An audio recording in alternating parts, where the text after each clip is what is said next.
and tidy edited down video, but I have ways for you to make it faster. You can click that little gear on the YouTube settings right there on the video and adjust the playback speed, make me sound like a chipmunk, and it'll go a lot faster. You can also look and see if there's timestamps for this project in the description, and if you're on a desktop, you can hover over the time bar at the bottom of the screen and see if it's chunked up into chapters, and then that way you can go directly to the step you're looking for.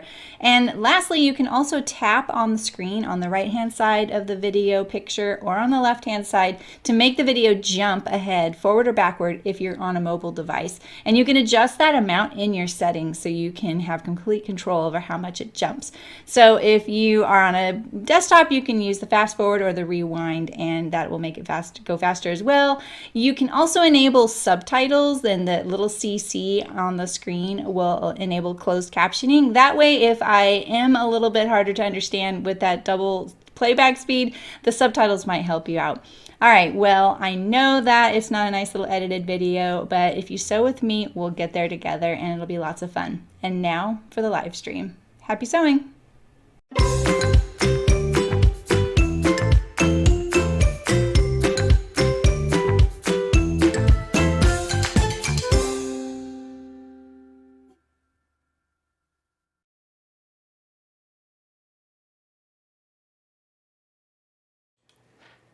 Hello, happy Saturday. How's it going? Me and my creaky chair. Hi, Terry. Look at you. First to comment, first to be here. Hi, Aisha. Hey, Shem. Hey, Justine. Hi, Tiffany. Welcome. Welcome, welcome. We have a lot to do today. You are on time today. I mean, it's your Saturday, so I know you're going to have to go and do food eventually. I know your routine. Never met you, and I know your routine. What a day we live in, isn't it? An age. Okay, so we figured out, did I never remove the, I never removed the basting stitch on these. That's hilarious. Is there anything else I need to do? Did I say I was going to do off camera? Oh yeah, probably fix this. Well, heck. I ended up taking this fly completely apart and doing the exact same thing that we did on this one. And I think it looks better. Like, you know, now this is covered up over here. This didn't get caught on this pair though. Look at that. So I just overlocked it and finished it right there, you know, at the edge. Maybe I'll tack it to the shield, but right now I'm just leaving well enough alone. Yeah, I did that too. I took out the whole thing though, because remember how it was just showing all this mess over here?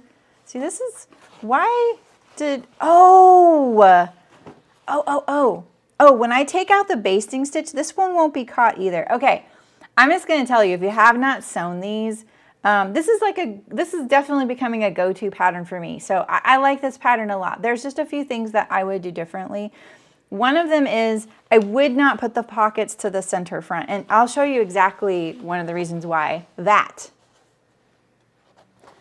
For me, that's a deal breaker. I just don't like that ridge of pocket right there, you know?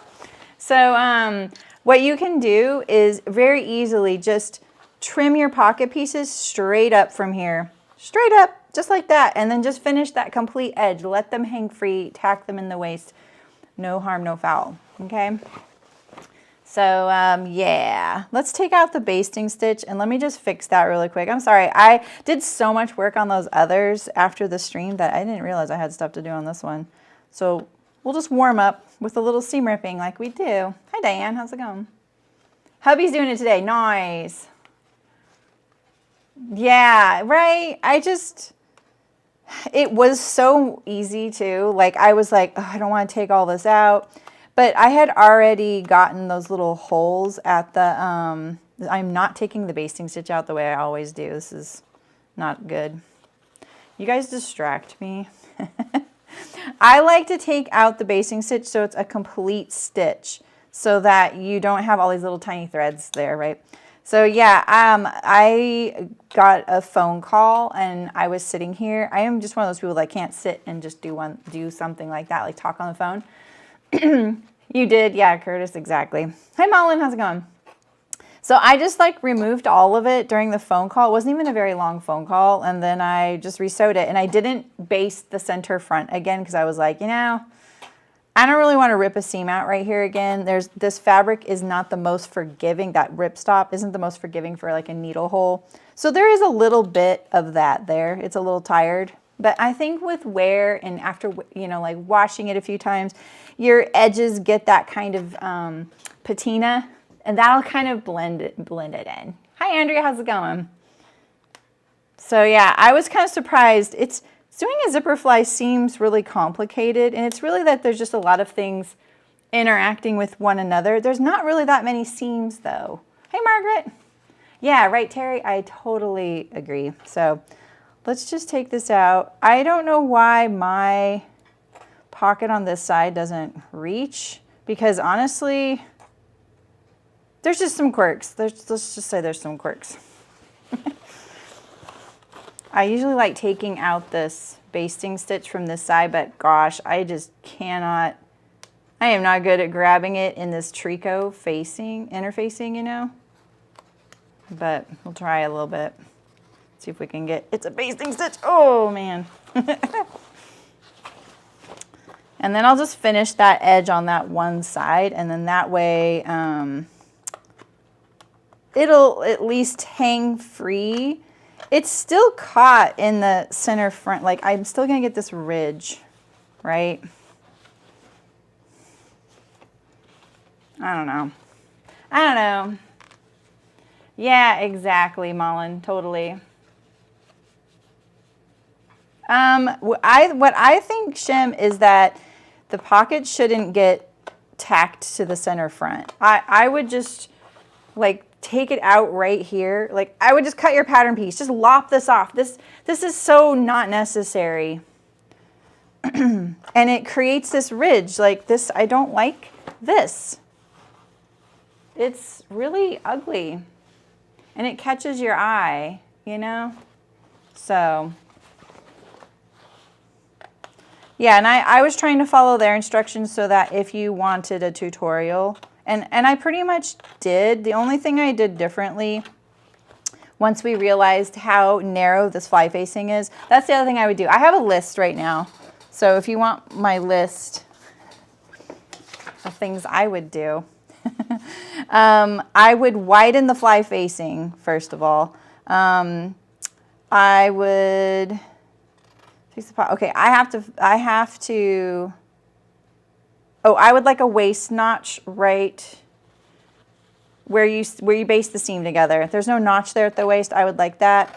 I would straighten the pockets out right here.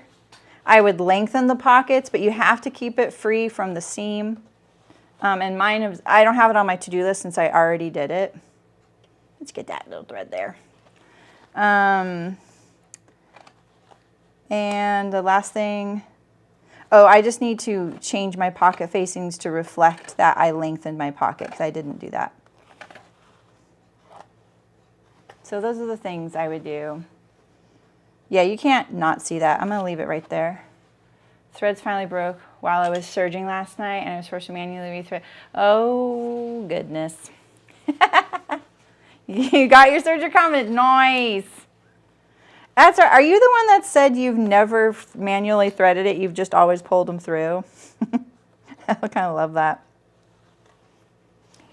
I saw someone post a I don't know, something about changing your needle, and every time we've talked about not changing your machine needle, there are so many people that say I've never changed my needle, and I have to say, like, that's a bad idea.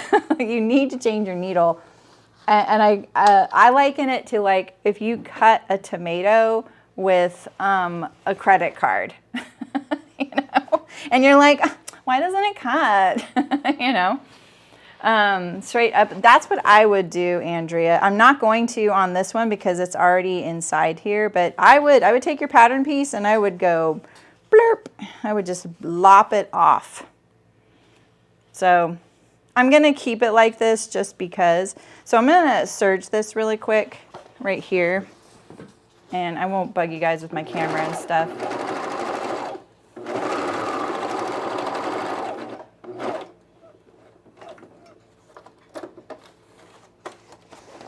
Oh, I did not catch, mother trucker. Okay, that's how it's gonna be, huh? It got folded. Let me see if I can fix it on the second pass. I love how it says there's right here, but I would still go reach for these. Good, I'm glad it will stick with you, especially if you're one of those people that doesn't change your needle, but I think you are. So I just clean finished this little edge. It is going to hang free like underneath here. This is just wouldn't have gotten caught. So it wasn't quite right anyway, right? You don't, this needs to go so far. This is my problem with the ginger jeans as well. The ginger jeans has this pocket stay, and I get it. Like, we like the pocket stay, but it's on something like a pocket. This is a very narrow spot. Like, it looks nice, I get it, but I just think if it's not engineered correctly, it's a problem, like it is right here. So why doesn't the same thing? What thing? Sorry, Curtis. What? Sorry, I think I lost wherever I was at when you said that.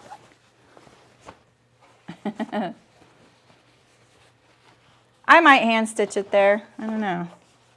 Yeah, see, look, it's like not even going under here. So, you know, we could do something tricksy where I try and artfully pin this together like this.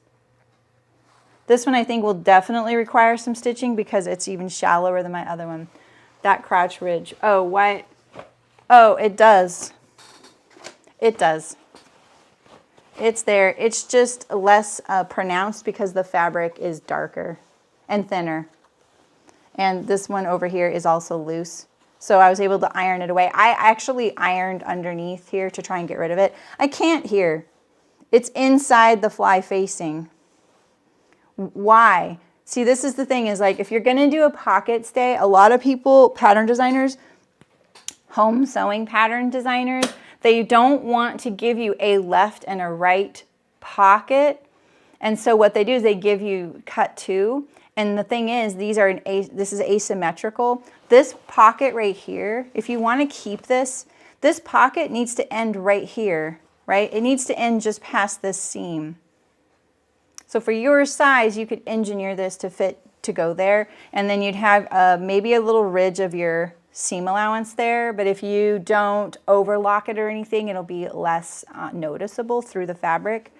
It does not need to go all the way to the center front. This is so unnecessary, all this right here, right? And this one, right? If this one went to the center front and this one goes to the center front, well, great. The center front is way over here and it is not attached to anything once you're all done. It's attached when you baste the center front, but then you remove the basting and it hangs free. So I didn't do anything wrong there, just so you know, that this is how this one is designed. The only thing I did differently when I sewed this later, like when I kind of was like, I don't like this, all I did was I sewed the zipper over toward the teeth closer to the center front line rather than the tape being lined up to the center front line. And that way, it gave me more to grab onto to sew the other side of the zipper onto the other side of the fly facing. And when that happened, it gave more fly facing to turn back and it covered up all this mess here. So that's all. That didn't change this pocket thing. It's a different issue. So this one, you know, it's well in there. Who knows why? We fiddled a lot with this. This one's not so much. So what I'm going to try and do is maybe I will tack this. It's going to be really hard to get in here in my machine though, see? Like getting in here and keeping it all lined up. We can try. I'll try. Maybe we can just get a little tack down there, you know? But I'm thinking that I'm like pulling it apart over here. Right, so let's just force it. Like I'm kind of pulling it apart like this, so. But we don't want to pull it at a strange angle. So there it is, right? So we're going to pull this under here. Let's just get the pin out of here. Let's throw it away.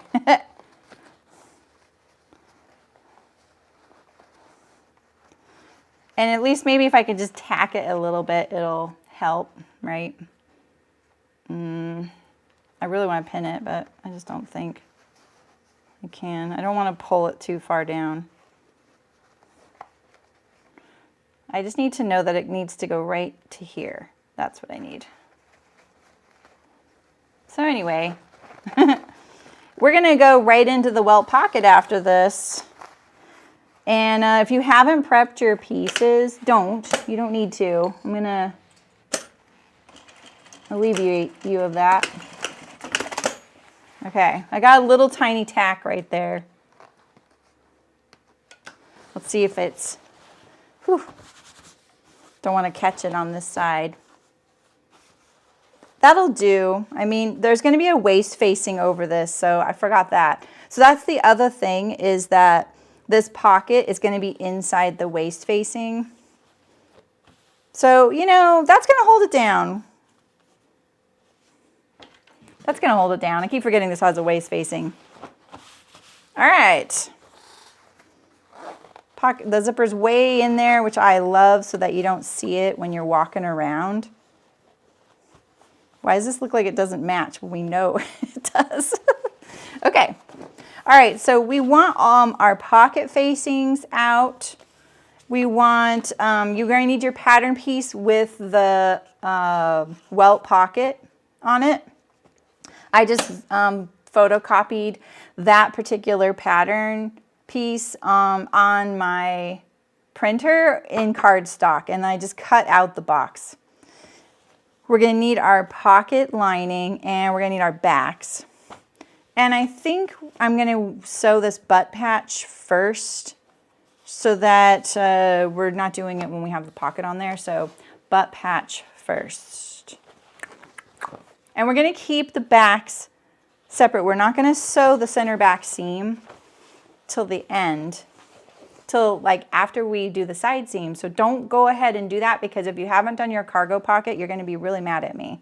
And I don't want that to happen. So, all right, we're just going to line this guy up and decide, what do we want to do? Do we want to, we want to turn this under. And what we can do is we can put a line of stitching on this butt patch to kind of help us. I'm just going to do it like pretty much right where I'm going to fold it under. What is the butt patch? It's a butt patch.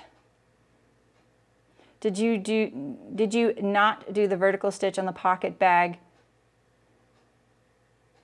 near the zipper, or did I blend in? Did you not do the vertical stitch on the pocket bag near the zipper? The vertical stitch. What vertical stitch?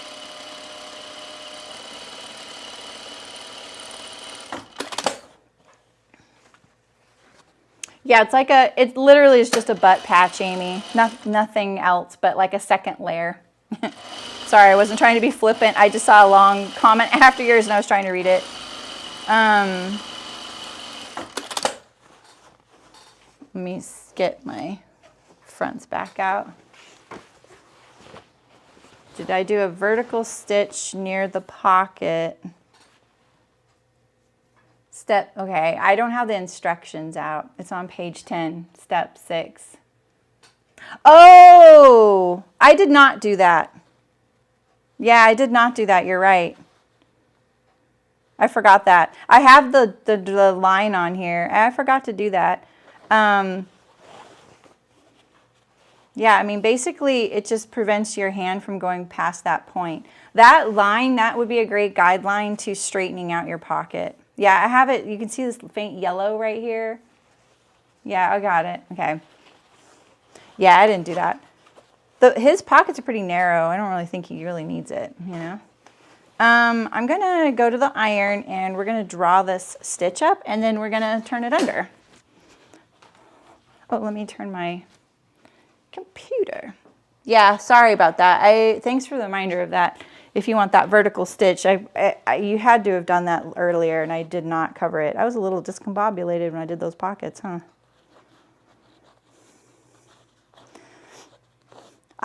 What I did before, if you can believe this, I don't even need to draw this up here. What I really need is it down lower.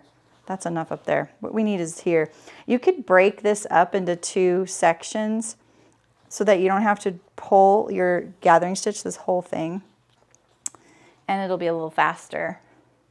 My ripstop is a little bit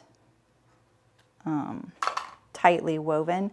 But before I started on Thursday, I actually went through the pattern and I wrote down the steps in order. But Wardrobe by Me instructions, I think they're sufficient. Like they're fine for me. But because they don't illustrate every single step, I don't know if it's the way my brain like processes the information. I miss some of those little subtle steps. So that was my bad. Because like and I noticed it when I saw like, oh, you know, prepare your pockets. And then like the next page, it skips completely to a whole nother area of the pant. And I'm like, oh, that's weird. You prepare the pockets, but you don't attach them to the pant. And then I realized, oh no, it just says it in the box to now sew them to the pants. So if you're not reading the instructions word for word, which we all know I usually don't even look at the instructions, but I know on certain garments that there might be people that want a little bit more help. She has video tutorials though. Hi Eliza, how's it going?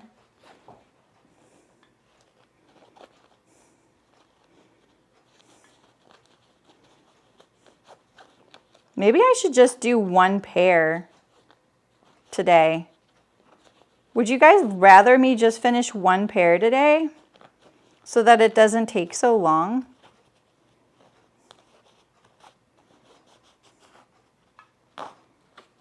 I don't mind at all.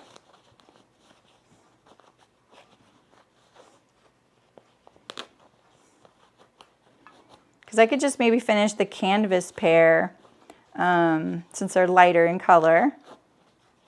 They're harder to sew too. Just 1 pair. It only was something I was thinking about because they're such weird pockets. Yeah. A lot of people do that though. 1 pair. Okay, cool. Yeah, that sounds good to me too. Let me do the butt patch. This is the only difference between the 2 pairs, and then we'll just do the canvas pair. Yeah, I know some people are just like, oh, I'm not even making this. I'm never making these. I just want to hang out with someone to sew with. I get it.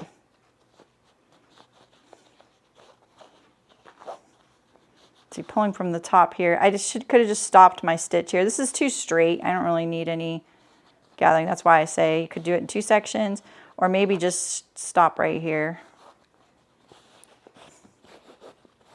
You can thank Michael for saying yes, he'll take a butt patch because he didn't actually want one. And I was like, can I do 1 pair? I was like, you sure you don't want a butt patch? He's like, you want to sew a butt patch, don't you? I'm like, yeah, I kind of do. He's getting free shorts, right?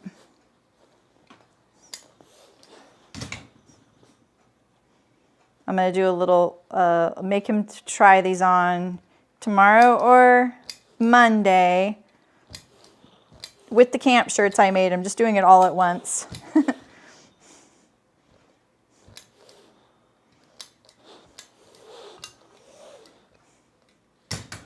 All right, and so I'm going to kind of pull this now to flatten this out a little bit because we don't want it looking bubbly, right?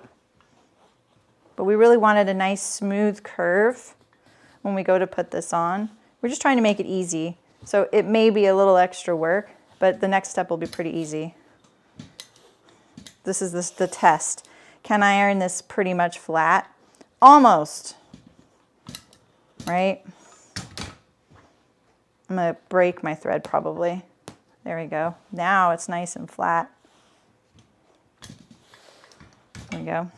And then we need this one, okay.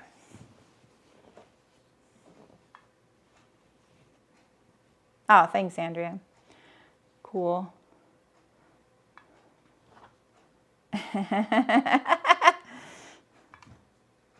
Yep, exactly. Am I your excuse? I can't watch it another time. It's live. You don't tell them that it gets uploaded, right?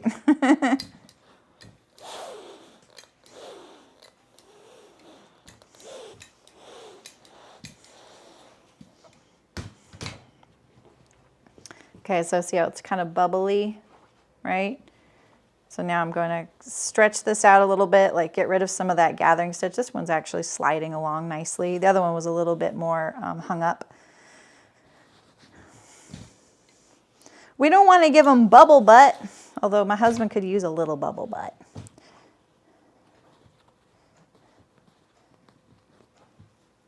Here we go.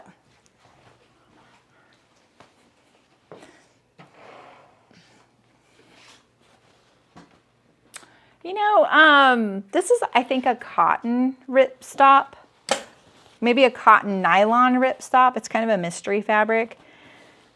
It's pretty stable.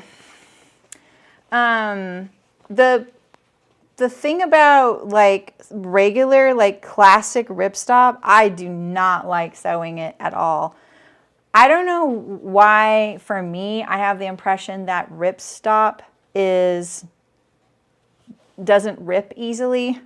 No, it rips really easily, but it will stop ripping at a line, right? Like that's the thing. And maybe I'm not really technically being like saying exactly what it is, but make sure you don't have any threads under here or under your pocket. Look at that. We don't need to immortalize them under there. You'll feel them. I'm gonna double check that one too. So this one, because it's not 100% synthetic, it's far more easy to use. It's not slippery. It's got stability. I don't think there's stretch like that stretch ripstop I sewed before, but I don't know. I don't use it very much, to be really honest with you. I prefer other fabrics over ripstop. When I think of ripstop as a technical fabric, I would definitely pick something else. If I was doing something that had to be like stuffable, like I had a client and they were like, oh, I don't have clients anymore, but if I had a client and they're like, well, we need this to be strong and stuffable, lightweight, dries quickly, ripstop would be in the running. So if I can get this over here, please. What did you ask her? What do you think of the technique to put your finger behind the presser foot to get some ease? Yeah, if that works for you, go for it. I don't think there's anything wrong with that at all.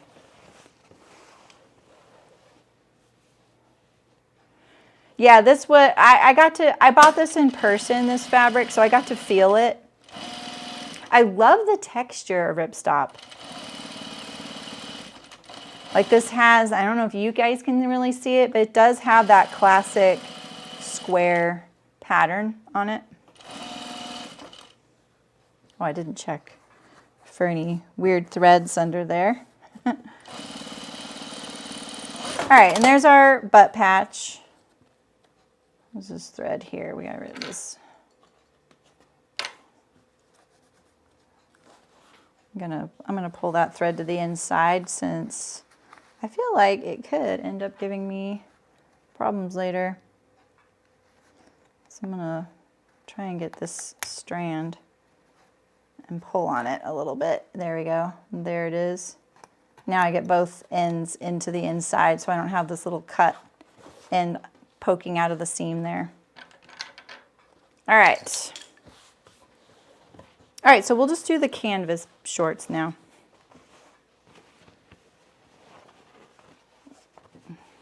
You've never seen the like autocorrect on yours is so awesome. I've never seen Bitter Patch on men's before, but now I'll be checking out all their buttons. You just like checking out buttons, don't you, Andrea?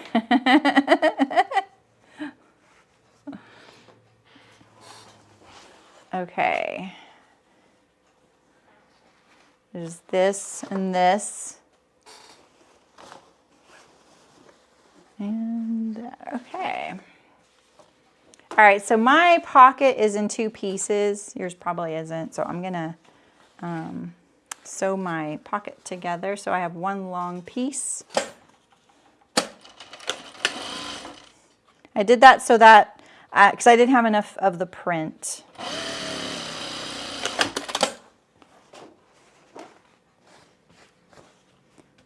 I like big buttons, and I cannot lie.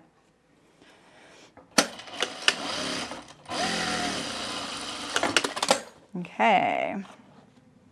So this pocket's eventually going to hang like this.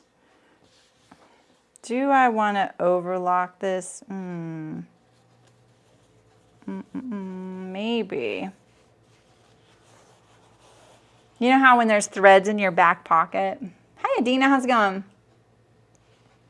Maybe, Shem.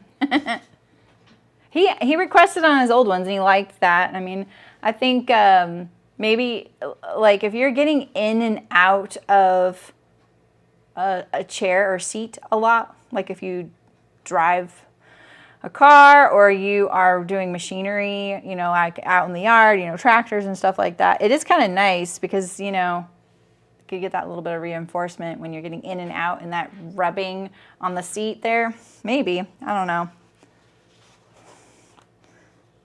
So I want to overlock this and finish it. What I could do is when I finish this edge, I could French seam it and then enclose it then. Let's just iron it just so it doesn't bug me because it's kind of bugging me right now.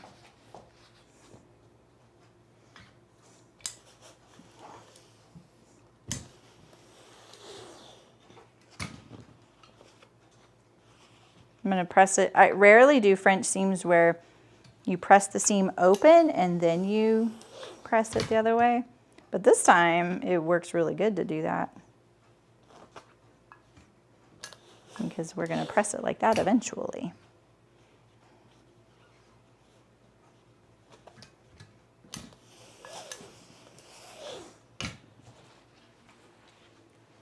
Okay.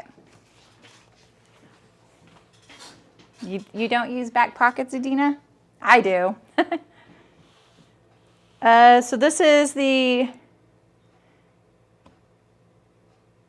left, this is the right. I was just thinking. And I want, so in the instructions, let me give you this little bit of keep you oriented. I like the print of my pockets to show when I see the inside of my shorts. So that in instructions is considered the wrong side of the pocket. So even though this is the right side of my fabric, this will be considered the wrong side in the instructions, just so you guys know. So if you want your print showing, you just follow what I'm doing or swap it in the instructions. So we're going to, so this is the inside of the pocket. We're going to put our pocket facings on here. Why did I interface so many? You know, I'm wondering if I should even, I'm not going to put the interfaced ones on this side because of the canvas is so thick. All right, so do I want to overlock these? I think I do, but I don't want to make you wait for all the overlocking. You know what I mean? It'll be less bulky if I overlock it. Never back pockets, that's really funny. Maybe it's where they sit on you and you don't like when things are in it. Use hubby's old dress shirt for pockets. Oh, cool. Oh, I love it, Terry. That's so funny. All right, we're just gonna chain these together real quick.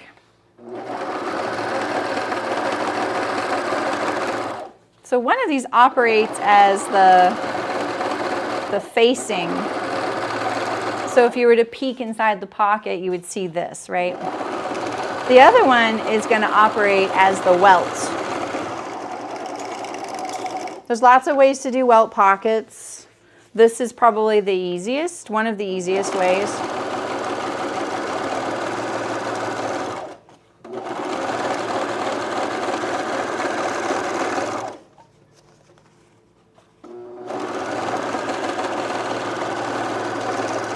Last one. All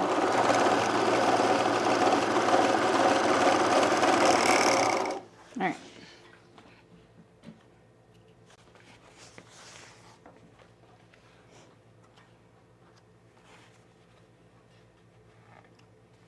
Oh, really? Estate sales? That's a great idea. I'm going to start checking them for flower pots, plants. Not that I go to estate sales. But for my birthday in May, my mom asked me what I wanted, and I said, I want to go like antiquing with you, because that's what she loves to do, and she's really good at it. So I thought it'd be kind of fun. All right, we're just going to top stitch these on. I'm debating on this one because I'm using the actual fabric. I could actually use this as the welt, and I think I'm going to.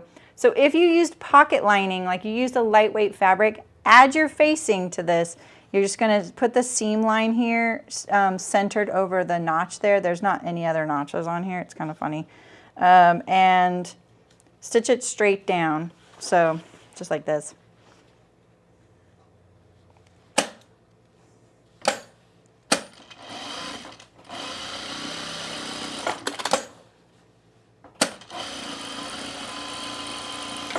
So do that on both of the pockets, and you're going to do that. For me, I'm doing it on the wrong side of my fabric.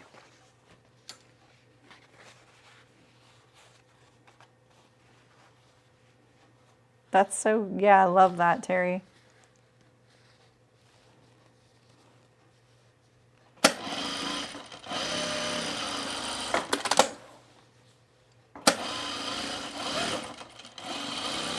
If I were doing the ripstop, I would probably turn under the edge and do it because it's a thinner fabric, and I would like that.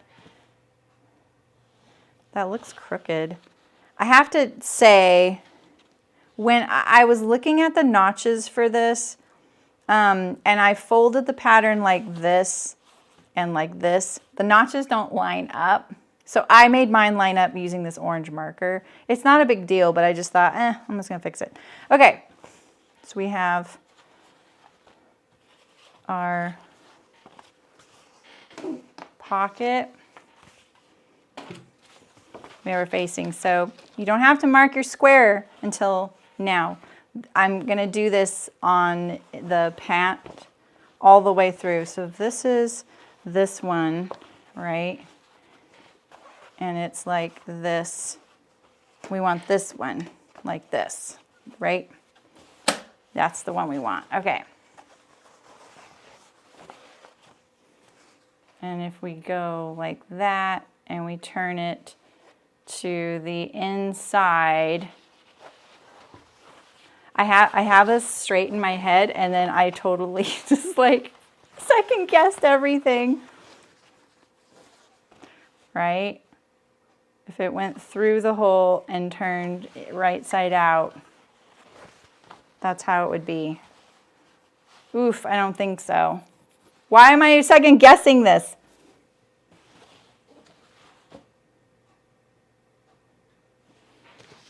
Oh, that's fun, Adina. Next to the back pocket. Yeah, because he pulls his pants up there, Tiffany, right?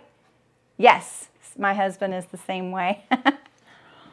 I am totally second guessing myself here. I'm really sorry. It's always when I'm live I do this. This is how I want it to look on the inside.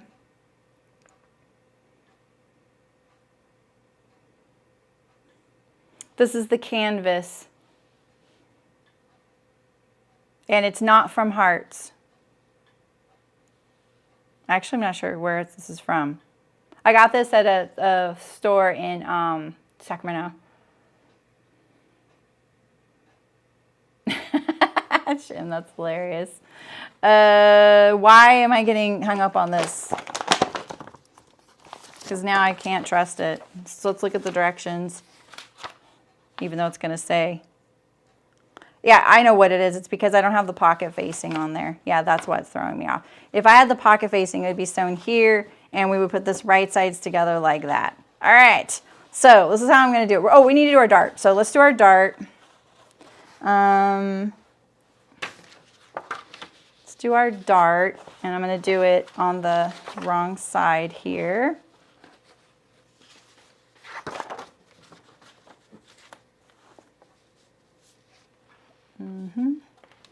Right here. We're going to sew our dart. It's going to end right at the top of your pocket. I'm not going to hand sew the end of my dart like I usually do because this is a canvas. It's going to end at the pocket. But I am going to turn it around and I'm going to back stitch inside the dart. Why is my dart so wiggly? What the heck? Sheesh. Okay. We're going to press the seam allowance towards the center back.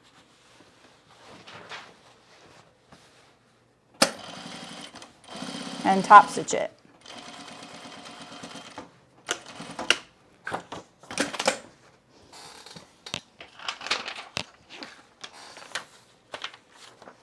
Let's get rid of this. All right. Here we go. Here is my left back. And this is my template here, right? So we're going to put this right sides together. And that means that the side that you sewed your pocket facing right here, we're going to put this right sides together. Now line up your notch at the center of your pocket over your dart like this. And I'm just going to kind of make sure it's centered over the dart here. Right? Like that. Now we're going to mark our square. All right? So line up your pocket and you're going to have to kind of close the dart there. Mine's already folded, right? Just like this. I'm just going to use my Hera marker.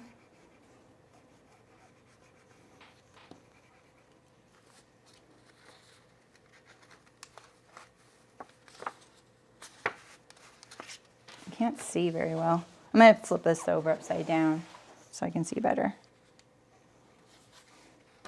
We're sewing on the pocket facing, and that's why there's no point to marking anything else on your pant.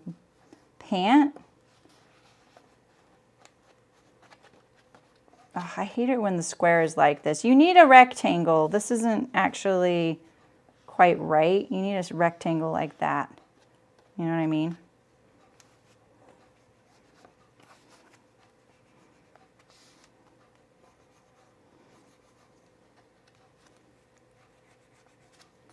Like that.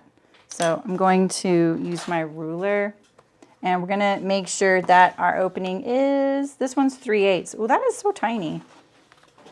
So I'm going to get a nice straight line here.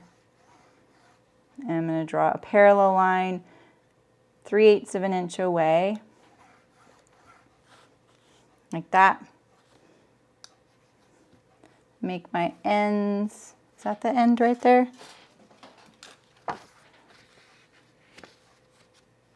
Right here. There we go. Did you see that? Hey Sue, how's it going? If you would like to top stitch your, pin your pocket, that's fine too, like that. All right, you want your seam, your stitch length to be a lot shorter. I'm gonna put mine down to a little under 2. Oh, sorry. Why I don't use chalk? It's very obvious to me. I know it's not obvious on camera. I use chalk sometimes, but honestly, I just don't trust anything anymore. So that's why. If you would like chalk though, I can even use this marker. This is what I do in cashmere videos. I use the marker.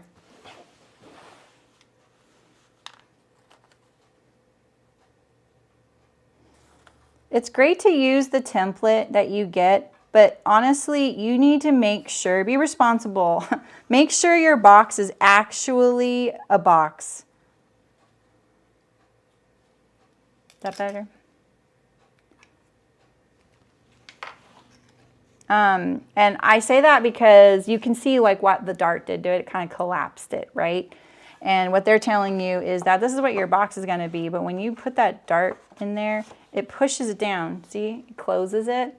You don't want to trace that. But tracing it when the dart is not sewn is hard. So you could trace this and then sew your dart, that's fine, but you would be lifting this up. And I think just tracing this one time is the best thing to do, because if you trace it on here and then trace it on here, the likelihood of getting this lined up onto this is pretty slim, getting it perfect. And if you did something like a chalk or marker pen or whatever, and it didn't all the way come out, or maybe sewing through that ink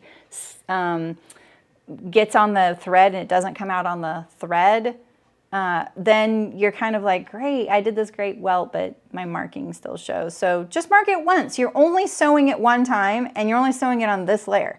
There's no reason to mark it any other time. As long as you get it in the position on the pant that is the spot, that's all that matters. So, all right, never start in the corner when you sew this box. Sew from the middle. And that's because you don't want to do a back stitch in the corner. Be precise. Why did I go this way? I never go this way. Be precise when you turn. I'm just going to roll this up like this. Turn. Count your stitches. 1, 2, 3, 4, 5. I kind of want to do one more. 6. Because my marker is so thick, I can't really tell where the box is. So, you bought the marker pens, we haven't used them yet. The Crayola Ultra Washable markers are honestly one of the most reliable things so far. I love Choco pens, but they have failed me. All right, and what I say, 6? I'm gonna do one more actually. 1, 2, 3, 4, 5, 6. And then now we're gonna turn and we're gonna meet where we started. And just backstitch right there, right? All right, now we're gonna cut, and we're gonna cut through both layers. Mine's really thick, so I'm just gonna start it with my seam ripper. Yeah, of course, Adina. These are pretty easy welts to sew, which is great. Ugh. I shouldn't have started right near my dart. There we go. I'm just gonna do one layer and then do this layer. There we go. All right, now cut up into those corners. It's thick. Ugh. If you have a button chisel, you can do that. I sometimes will even cheat and do this. I put my seam ripper in the corner right here and go towards the pocket like that. Just, I know then. Don't go all the way up there. Like, go pretty close. If you're doing canvas especially, canvas is thready. And the weave is so big.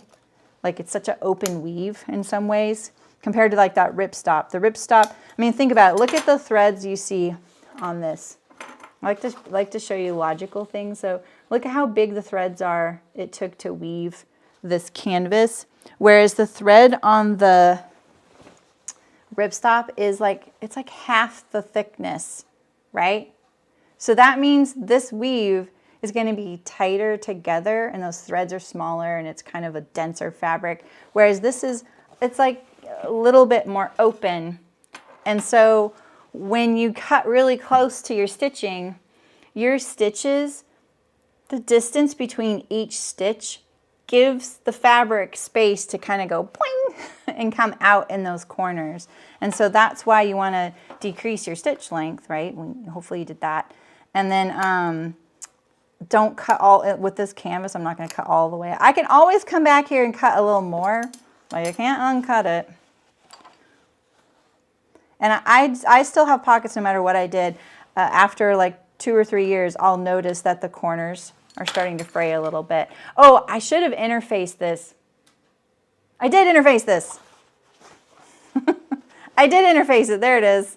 But look at my dart distorted it. Yeah, I'm not wholly on board with how this pocket was marked, like how it was on there. So anyway,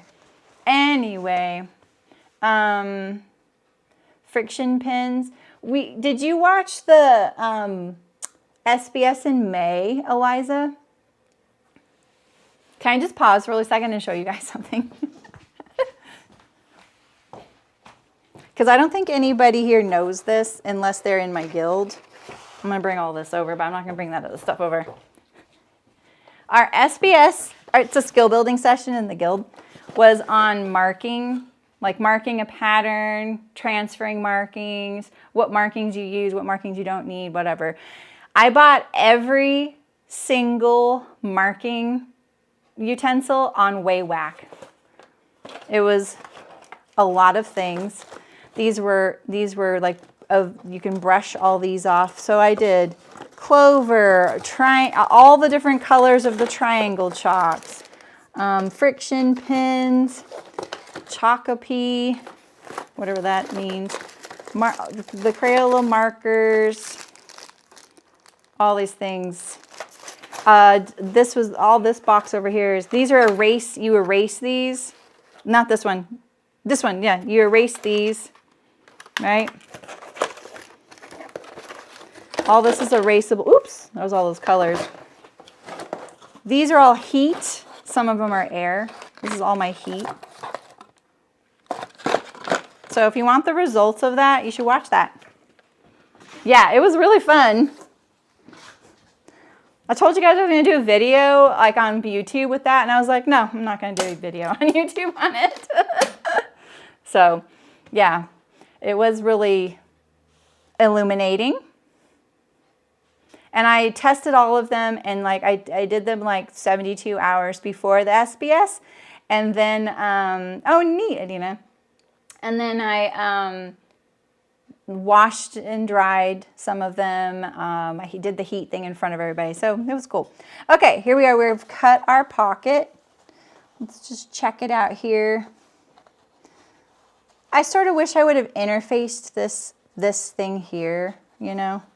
I'm glad I didn't use the second layer of fabric though, because this canvas is kind of thick. And so now we're going to turn this to the inside.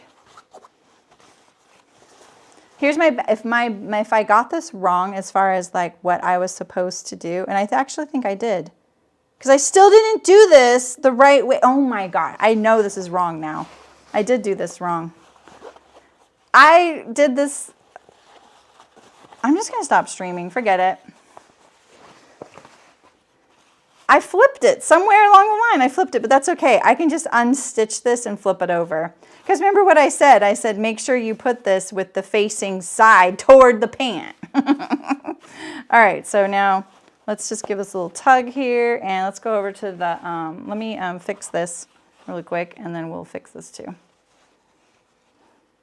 Trust me, I'm a professional. Sewing drama. We need like a little ditty. You're right. I don't aim to do that though, because I know that someone rewatching this is like, oh my gosh, what a dolt. Or, oh, this is going to take forever. Wah. Okay. Let's fix this. At least I have this option. I guess that would be your backup plan if you did your welt and you ended up with yours wrong. You could cut it right there and flip it over and put a seam. just so you know that. Okay, so this is how I want it to look, right? So let's just put this the other way. Okay, thank you. I appreciate it, you guys. Is that really gonna work? Yeah, that is gonna work. That's weird. Why is it like that? Anyway, sometimes you just can't think too hard on it. All right, let's go over to the iron and we're gonna finesse this. Right, Aisha, exactly. Well, I'd still have the guild, Diane. You're safe. All right, so here we are on this side, and before you start like, did my box turn out? Do some ironing, please. Don't check that yet, because the ironing is gonna make it work, all right? So I'm just gonna push that seam that way, and then I'm gonna push it along the ridge here, right? Same with this, like press the seam that you sewed. It doesn't matter if it's not that, that's not how it's gonna end up. It really helps give it a crisp edge, right? Same with here. This one actually is gonna stay standing up. And then we're gonna pull this down. I'm rolling it between my fingers while it's kind of still steamy and warm, kind of help it. Look at that now. And now, you know, really shape your box. Like, don't just think it's gonna magically turn into a perfect rectangle. All fabrics are gonna react differently, and you might get some that are just kind of a pain in the butt. So one of my pet peeves is when you get these little like shoes, and those are really hard to avoid, and it's because you have these triangles right here. So be kind to yourself. All right, so now we're gonna form the welt. And so this was your pocket facing, right? It was sewn on here. Oh. Oh yeah, okay. Oh no. I did sew this on right. I'm so confused. Okay. Having the fabric have the right side and then not doing the facing is really throwing me off. Okay. Because look, this side has the facing. I was wrong. I told you guys you need to put this facing side toward the, oh yeah. That's right? Yeah, that's right. Don't, yeah. Oh my gosh. Okay, so now we're creating the little welt, this little thing that's gonna show in the window here, right? So make sure that your box is actually kind of a consistent shape right here, right? So, you know, make sure you got a nice rectangle. Push it into shape, right? I'm really getting it on that edge there. And now we're gonna pull this up, and we want to make this a consistent width. So I kind of look at it, get it a consistent width. I'm just gently doing that, right? Pull it down a little bit, just so I know it's parallel for the most part. And then I'm gonna lift this up, and I'm gonna press my seam allowance up into the welt. So this is actually a good chance. You can go like this. You can take this. I'm looking for a ruler. Do I have a little ruler over here? Let me grab one. This one looks pretty clean. And I'm going to, again, make this straight. Like right now it's kind of bowing. You know, I just pressed on it really hard with the iron. Plus, it's the tip of the dart, like, you know, because it got pulled up a little bit. And then I'm going to make this nice and even.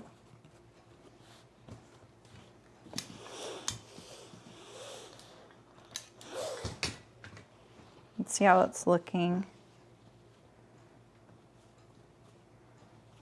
Looks pretty good. I think that I have it a little wide. I'm gonna pull it down a little bit. Just like pinching it down an A. Sorry, I can't see the chat either. Forgot to tell you guys. See how I pull it down? See, I'm kind of forming that rectangle. Just check it again. Nothing is set yet, so you have time to sit here and kind of monkey around with it.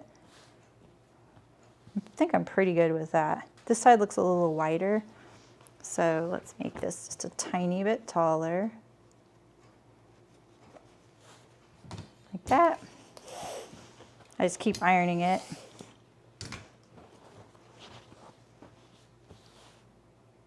All right.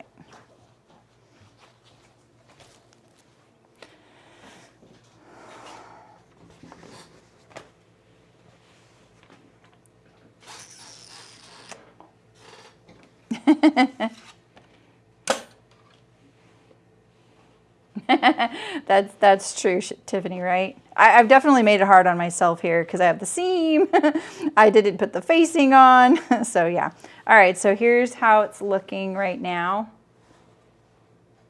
Canvas is kind of messy. Like, I just feel like I'm not the greatest with making my canvas look super crisp, you know? This is probably where tools like the wooden ironing tools would be really handy. Okay, so that welt is just folded up right here, right? I'm just straightening it out a little bit more. I want to see, it looks wider on this side than this side. This is that side I tried to make a little bit taller. We're about to make this permanent, so that's why I'm fussing a lot with it.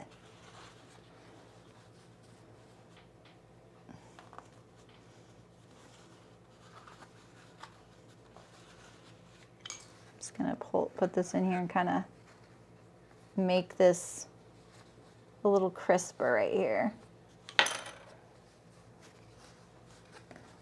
All right, it's okay. For canvas, I'm fine with this. So now we're gonna stitch in the ditch right here, or you can stitch 1/8 of an inch below. I'm gonna eventually, hey Raquel, how's it going? Stitch around the whole thing. So I'm just gonna keep it kind of close maybe. I'm anticipating this ridge pushing my presser foot away, so I'm trying to decide what I would rather deal with. What I would really like though is this side to stay taller, and it keeps falling down a tiny bit.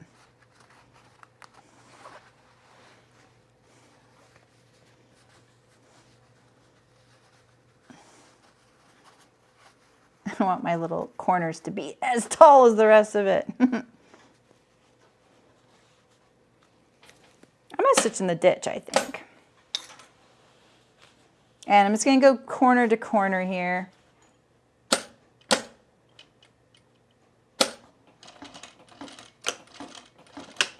I'm using a size 16 needle, Tex 40 thread that's contrast. So I didn't really set myself up with the most invisible stitch in the ditch. I'm only stitching through the one layer of pocket. So this looks shorter, this end, than the other one. Maybe it's the clipping, because we know I did 6 stitches, so maybe it was my clipping wasn't the same as the other side. Okay, there we go. So now it's really stable. And now all you have to do now is finish your pocket. So you just are gonna pull it up and you can overlock the sides, right? Or clean finish them or something. And then when I get all of it done, that's when I go back and kind of top stitch the other 3 sides. You kind of want to do that because it really stabilizes the pocket. So yeah, exactly, Terry, right? Exactly, that ridge.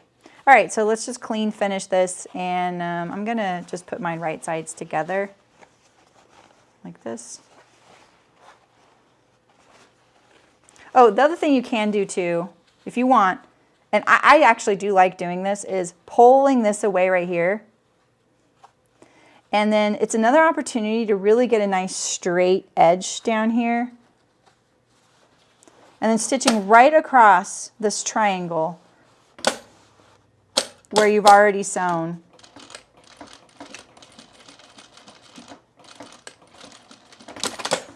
So you see how that looks, right, compared to that over there?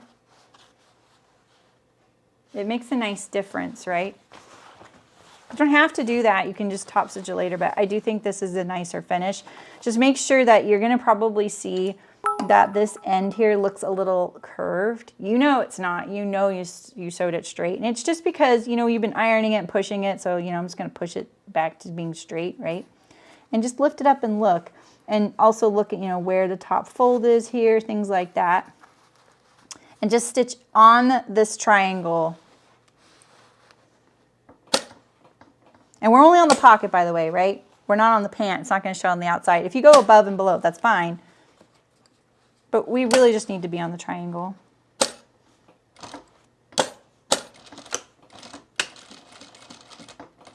And I kind of just stitch right on that stitch, like that.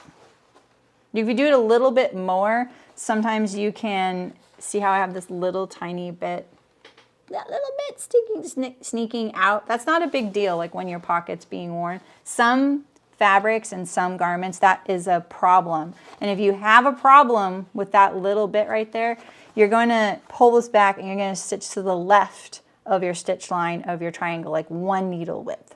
And then that way you'll know. And if you have a big problem with it, pick this up. See how you have 2 triangles here? It's this one right here. Pull on it a little bit and then get it to go. All right, let's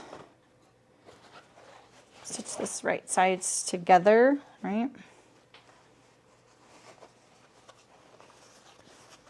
Don't have to do this. I am, though. It is going to be kind of a thick ridge. I'm just going to sew it kind of at a narrow seam allowance. And when I get to here, you know, I don't want to really like make these do this or anything like that, right? We want to kind of stabilize that edge, if anything. Why is this not lining up? The heck? So weird. I'm going to do a little wider. It looks like my notch is a little bit wider than this seam allowance I just decided to do.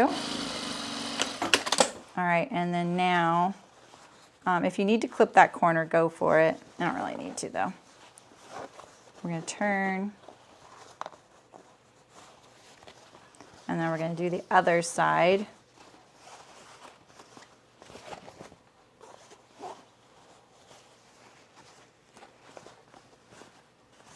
Fussy, very fussy, but it's okay. It's just for a short little seam.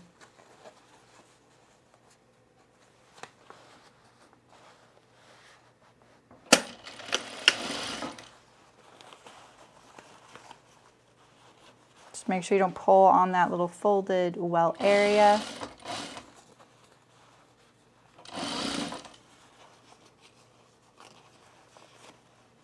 Just need to have you know, an inch or 2 lined up at a time. You don't have to line up the whole edge.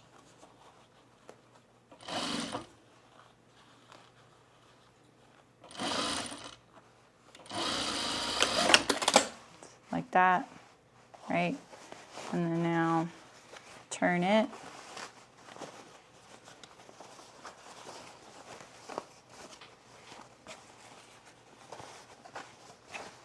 And then we're just I'm gonna enclose this little edge here that I just stitched. It's kind of funny, the fold line for this pocket is not at the halfway point, like I did it. All right, I'm gonna iron this first and then we're gonna enclose the stitch and then it'll look like that. And then we're gonna top stitch around the top of the pocket.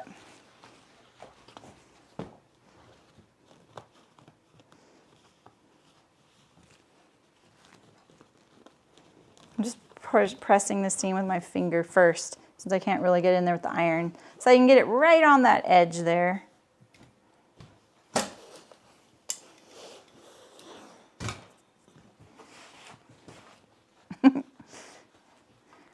I'm pretty sure Michael's probably seen that I'm doing this kooky fabric. I hope he likes it.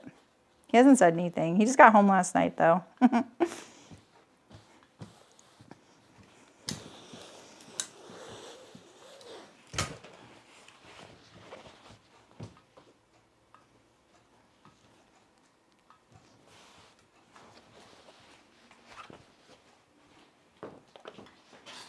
All right, and so to enclose this, I'm gonna pick it up like this and sew around the perimeter and enclose the stitch, the seam allowance.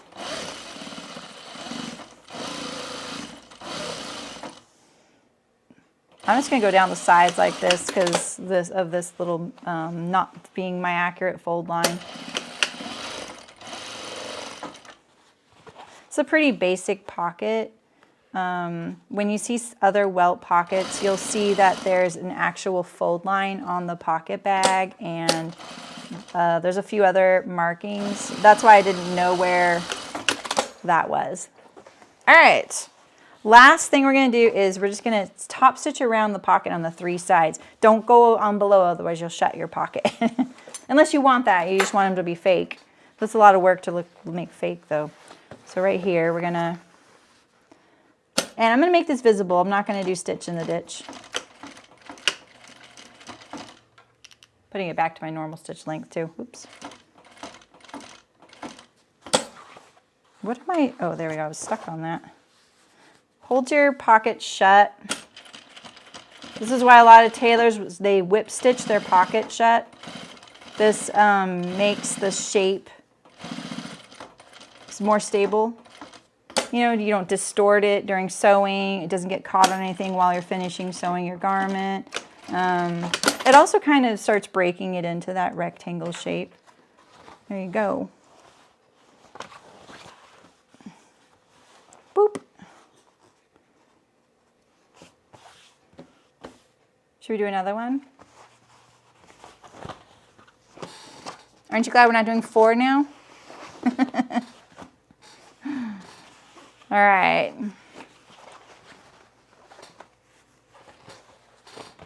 Let's do the whole thing again. If you have questions, just ask me. I'm just gonna probably just do it, and if anything comes up, I'll bring it up, but I'm just gonna sew it. Do my dart.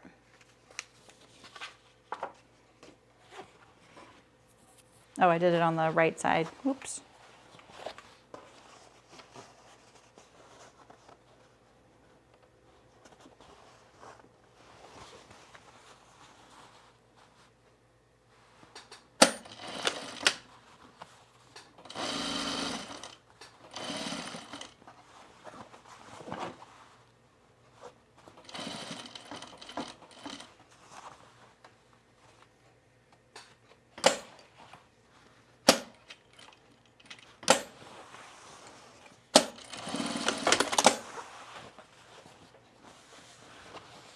Top stitch.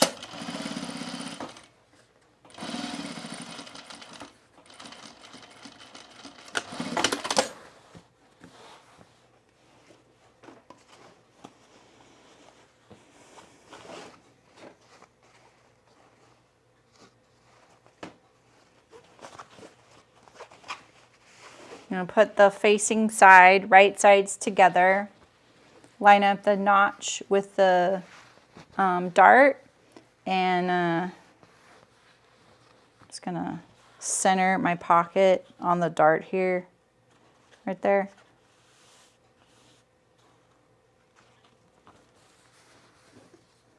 Pull that up a little bit so both my points are touching the waist. The notch goes towards the center back, and now I'm just gonna, I think, this time, what I'm gonna do is I'm gonna, actually, let's see where this lands on the inner facing. So if I just lay it on like that, wait, let's see, if I laid it on, lining up center back and the center back waist and letting that fall down right there. That falls all on the interfacing, so maybe that's what I'll do. I don't like the shape I have there at the booty. All right. So center back, lining up center back and the waist just like that. Now I'm just going to trace this rectangle. But we're going to double check it with the ruler too.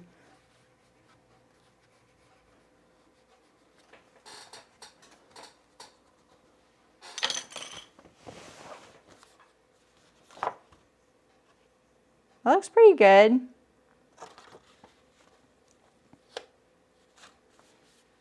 I'll use my marker so you guys can see it. A little easier than the Hera, right?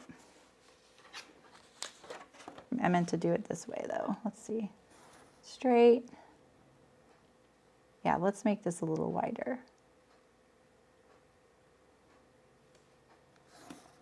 There, like that. 3/8. 3/8. Okay. Shorter stitch length.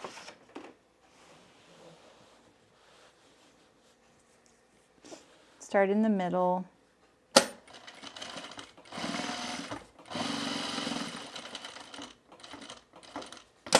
Pivot. 1, 2, 3, 4, 5, 6.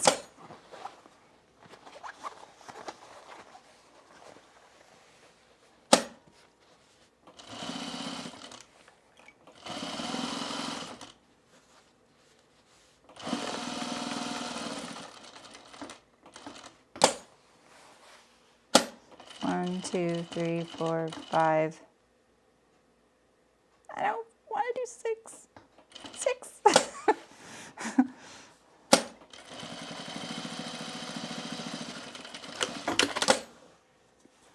Let's check out the shape of this.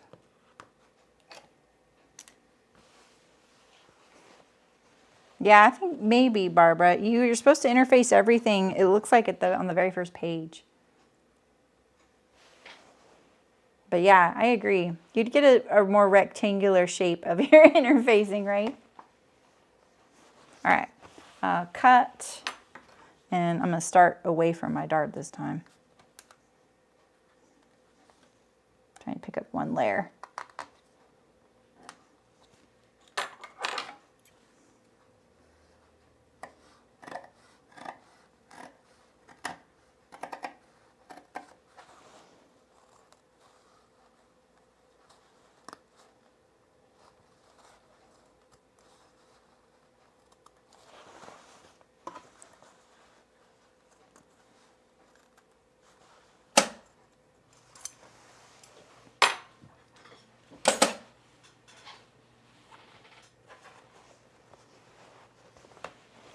Oh, that's good. Yeah, hanging. Yeah, exactly. Well, now you have your dress form. That'll be great for doing your hems. Wasn't it you that was working on like trying to get a better way to mark your hems? I noticed that my dress form is, the posture is slightly different than me. And I think that's because I'm bigger now. So, because I was working, I just finished redoing my sloper. It's actually on my dress form behind me.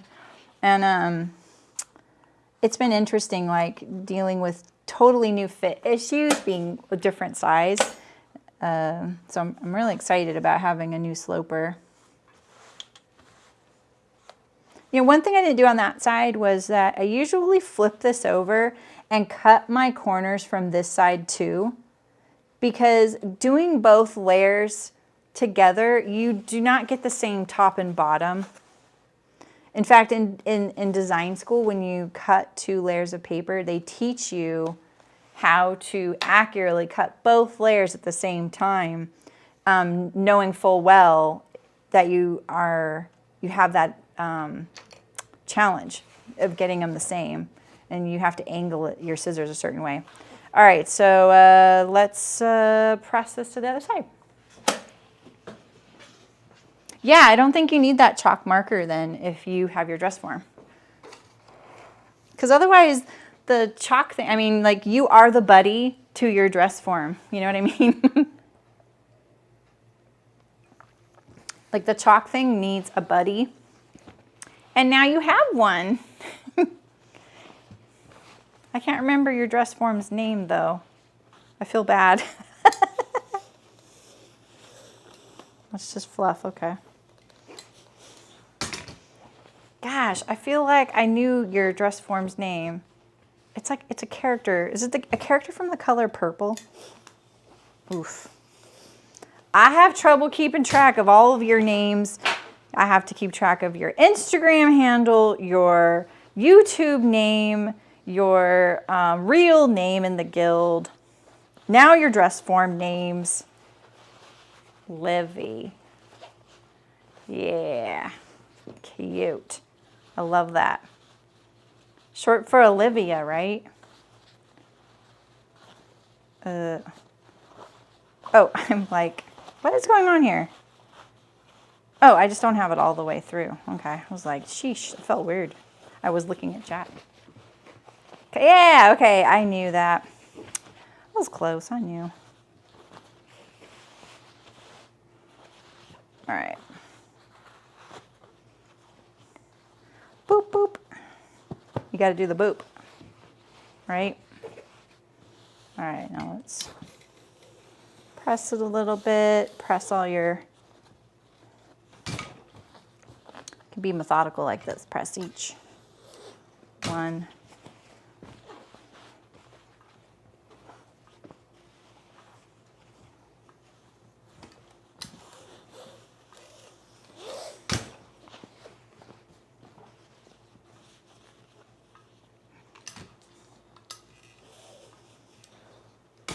Okay, now we want a nice crisp edge. So spend some time getting a nice crisp edge. I don't know why I see a tiny bit of my dart down there. That's really annoying, actually. Did I go too far? I mean, you can see a little pucker right there. That's the tip of my dart. Well, how disappointing.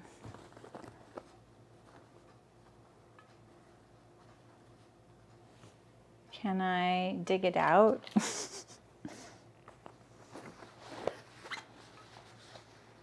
If I could, I don't know. See, there it is right there. Maybe I can get that nice and flat again. Let's see if I got rid of it.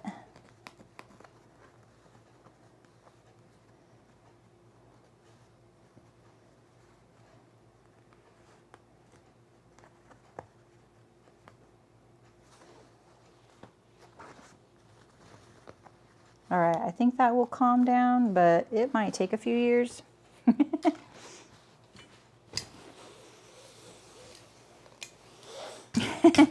It's good some days and not good other days, Terry. You know what I've been doing a lot lately is saying the wrong word for something that has nothing to do with the word I want, but it rhymes or it has a similar structure. And it's so weird. Like, I'll say it and like the person I'm talking to, we're both kind of like, that was weird. Why did I say that word? It has nothing to do with what we're talking about, but it rhymes or something like that, you know? And then I'm like, wait, what am I trying to say? It's very disconcerting. Okay, there's that little dart point. I think I did get kind of rid of that. All right, now we're gonna do our welt, right? All right, misplaced my ruler again.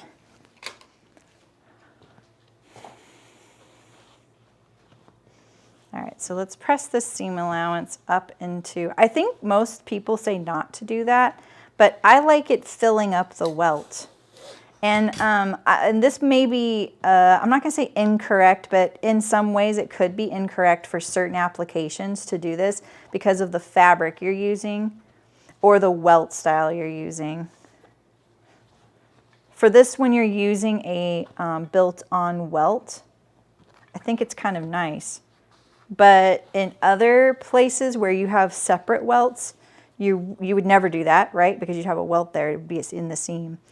So, I don't know. I haven't really explored that. I don't do couture or tailoring, so.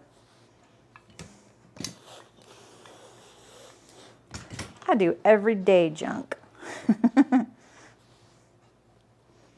Let's pull on this a little bit. Shape your rectangle. Don't despair if it's looking funky. You just make it the way you want. The only thing you really have to despair is if you get this like a parallelogram, right? Or if one side is wider, or you have threads poking out. Those are the kinds of things that are really kind of the like hard to come back from, right?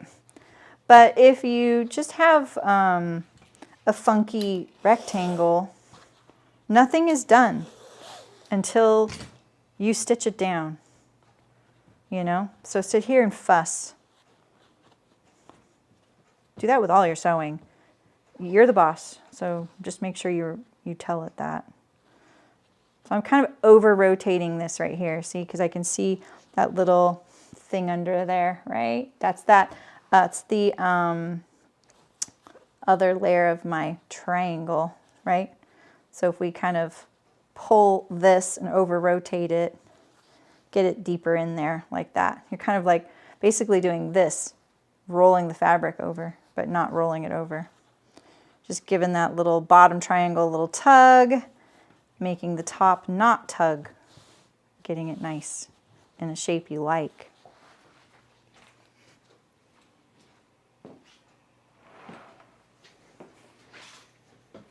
Do they, Andrea? I'm kind of hoping it's temporary, to be honest. All right. So now we're going to stitch in the ditch to form our welt here with my size 16 needle. Heavy thread that doesn't match. We're going to stitch right over that little dart thing. I think that actually will help it too. This is a very satisfying stitch in the ditch, to be honest. It's one of the more satisfying ones you get to do. But look, it darkened it up because I have that contrast thread, you know? Kind of makes it look more defined, huh? All right, so lift up this corner here. And remember, we're going to stitch our triangle down. I'm also looking at this fold and making sure this one right here, it's parallel to my pocket. If that's appropriate, maybe your pocket slopes in or something. But really, I'm just trying to go, okay, am I getting it nice and perpendicular to my box? You know, and I'm just trying to use something as a guide. All right, so we'll pull on this bottom triangle a little bit. It's starting to like unravel. The canvas is so loosely woven comparatively. There we go. Do this side.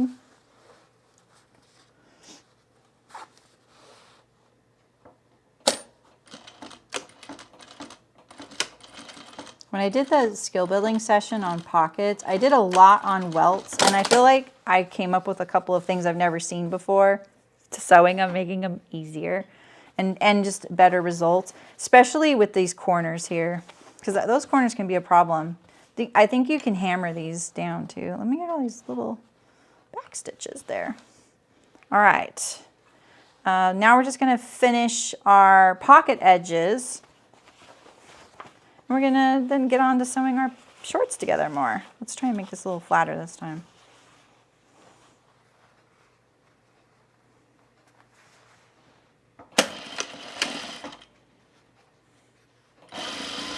I didn't do this from the pocket side last time.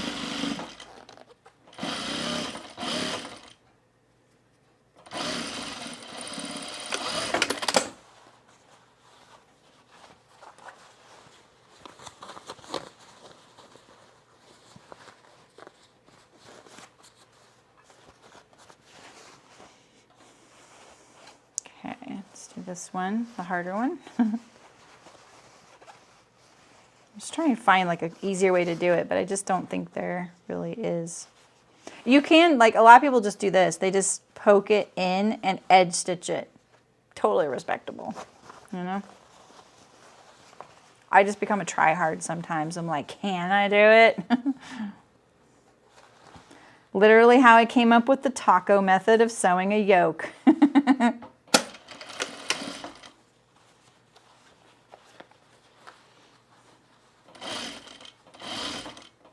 And then didn't tell anybody because I didn't want them to think I was cheating.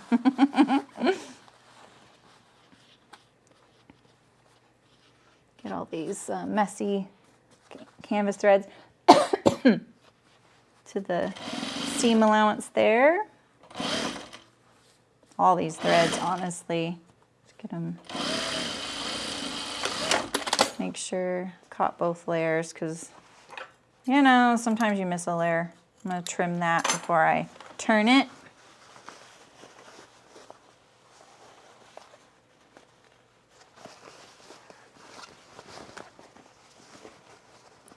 On this part, couldn't you first sew both sides, then turn to do the final seams? You mean do both and then turn it? I don't think so. I mean, maybe if you put the whole pant in the pocket, maybe. On a lighter weight fabric, maybe I could, yeah. I think I have done that before actually, especially on like rayon. Not maybe rayon, linen or something really lightweight.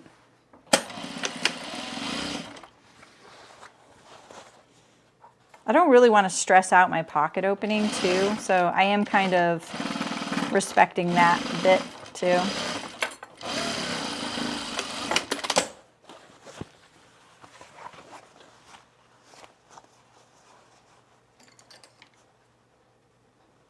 If that's what you meant, Barbara. How you been, Barbara? I feel like I haven't seen you much lately. I mean, I have, but maybe just in chats.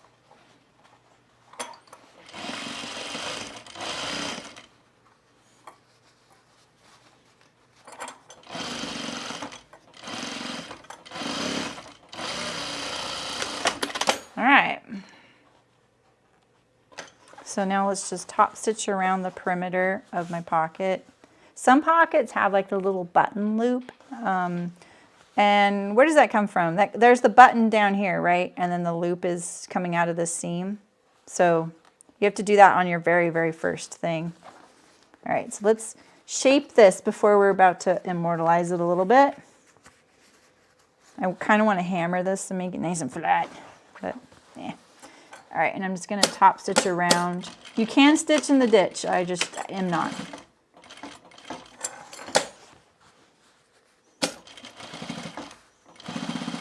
You can't stitch in the ditch on the top edge though. That's I shouldn't have said that, I guess. I think that was one stitch too far, but oh well. We're in it now. Canvas, the messy top stitcher. All right. Now, don't do your center back seam. You're good. Just busy yourself nice. Bonjour. How's it going? All right. Let's check them out.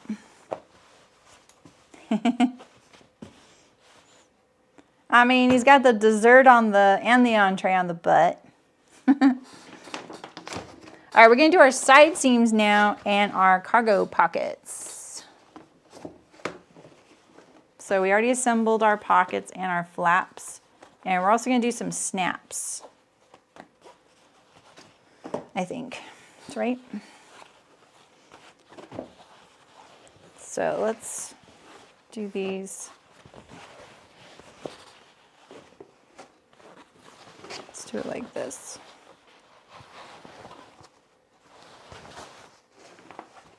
Someone had a good point in my comments. They were like, maybe you're supposed to line up the pocket to the edge here and here so that you have this little slack in the pocket to make it easier to get your hand in and out of the pocket. And I thought that was a really good note. Like, I didn't think of that. And they said that Burda patterns often do that. I don't think that's the case with this because I'm pretty sure one of my shorts matched and one didn't. So that to me sounds more like user error for me. So I don't think my husband would like that. So I'm just leaving it nice and flat, and I'm gonna have to trim that off. All right, so let's put this right sides together. If you're, I just had a, wait, oh my God, I just had a panic attack. Okay. I just thought I had two of the same leg. If this is a really thick fabric and you don't feel like it's going to go through your serger very well and you're using your serger, I would do them separately and then sew the seam together. Yes, that will make your seam a little bit more bulky at the end because you'll have more overlocking in the seam allowance, but you'll be able to get it in through your sewing machine, right? And that's important too.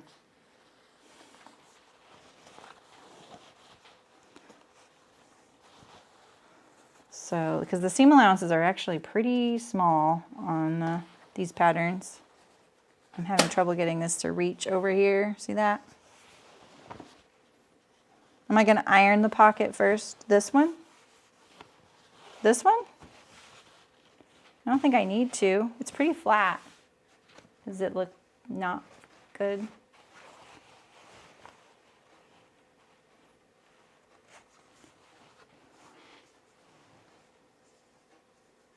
You might have a thick hand. I wouldn't mind that too, but he's pretty slender, so I think that he would. I actually, honestly, the one you just finished. Oh, these? Yeah, I could. You want me to? I'll iron them when we go over there again. Is that okay?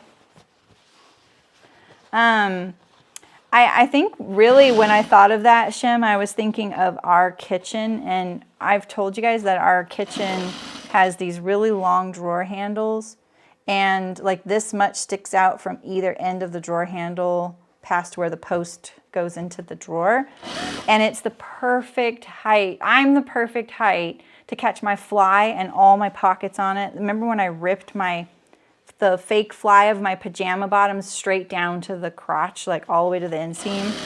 So I'm thinking that I guess that's what I thought. I was like, oh, I shouldn't make these more grabby for him.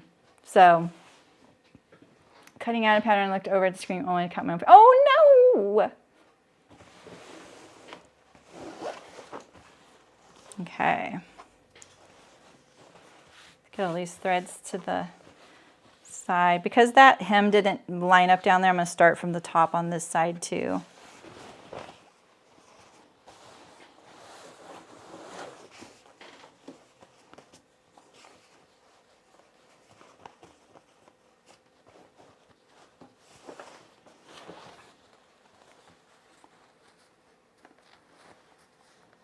The hem of my tea towel is still intact. There we go. Let's get rid of that.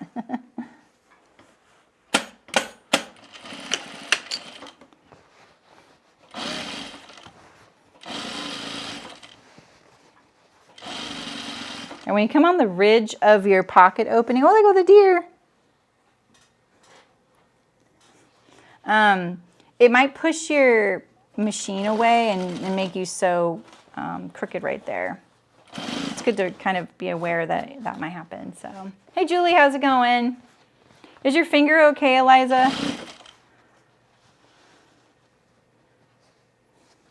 Oh good, they don't match the same on both sides. I did make the shorts 1.5 inches longer. And I remember on one I was like, wait, did I do this from the cutting line or was there like extra paper here? So I was like, well, I'll just err on the side of longer rather than, you know, checking it. Okay, so I'm gonna overlock both these edges. I'm gonna actually take a peek though and make sure everything looks good in the seam since there's a lot of working parts there. Yeah, all right. So I'm gonna overlock this. I'm assuming you don't need to see this.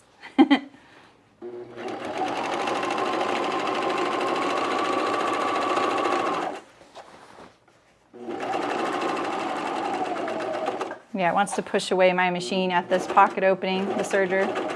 Ooh. Having to push it there.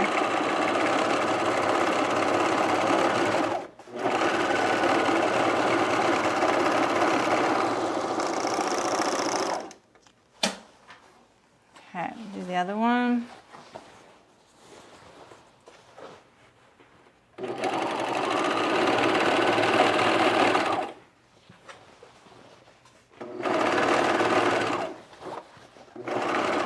There it was.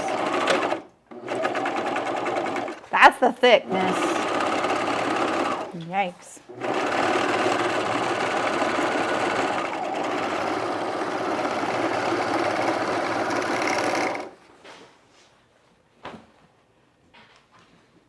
Oh. Dang, I hope that doesn't impair your, you know, well, anything. Washing your hair, sewing, writing, typing.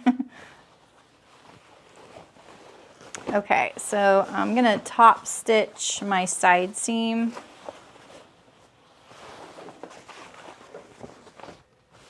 I'm gonna press it towards the back here, and we're just gonna top stitch it to the bottom of the pocket.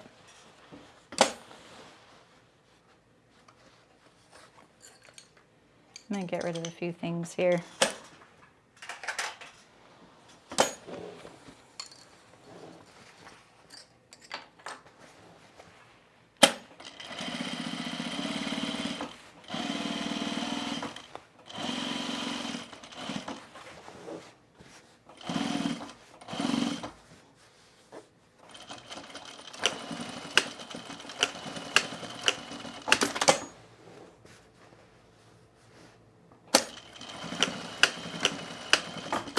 Do some fake bar tacks right there.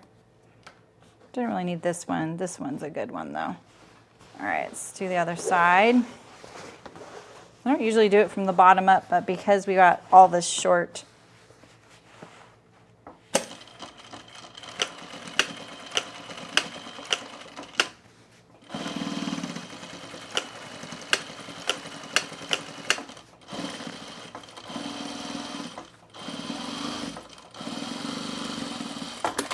go. And now it is cargo pocket time.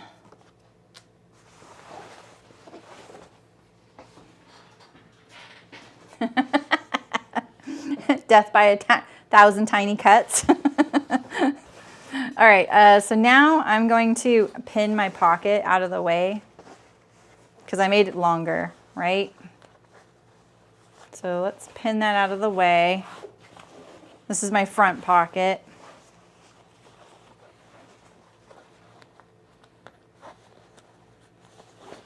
Okay. And I can still see a little bit where my cargo pocket goes. So if you need to still put your buttons and buttonholes on, now is the time. So I'm just gonna kind of look over. This one goes, so the pleats are directional, see that? And then this one looks like this. So they're different. So the pleats go toward the back. So this one right here is this one. And I'm going to kind of just look at this over and see how I feel about the, you have to have enough room here to get your pocket flap here. This is very, it's not ideal. I'm gonna pull this up more, because the presser foot needs to get by this big thing. No matter even if you didn't lengthen your pocket like me, you're still gonna have this issue.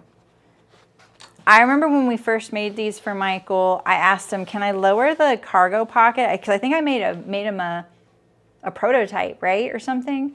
And he's like, no, these are perfect. And I was like, dang it. And that was because I had so much trouble getting by this with my presser foot. So when you go to sew this on, My marking for the cargo pocket on this one is up here, and this one's down here, right? So what I'm going to do is actually just line it up with my seam. I'm going to press my seam up. I'm sorry, my foot's on the press foot. I'm going to line it up like that.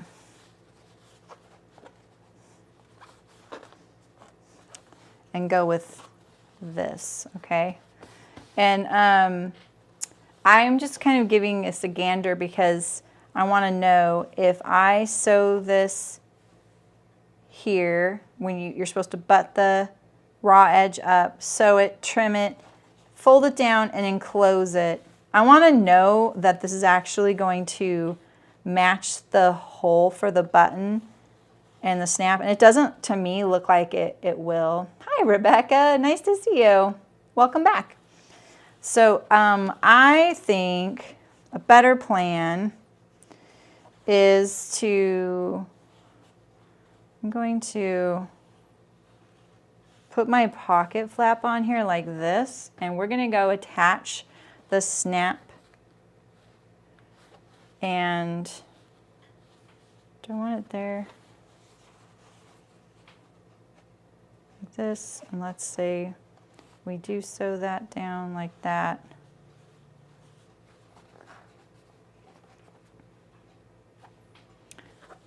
I'm gonna put on my snap and now, or you can do your button and buttonhole now.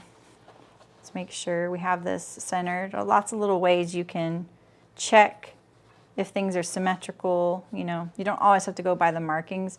I would start going by your sewing, you know, eventually. Oh, hi, Max. You just graduated residency and training. Oh, congratulations. How wonderful. It's probably like the best summer vacation you've had in a while. Okay, let's go over to the pattern table.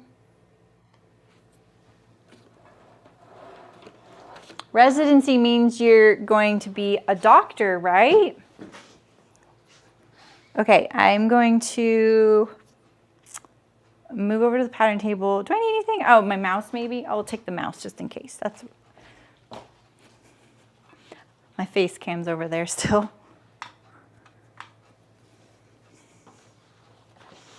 All right, so I'm gonna place my other one here.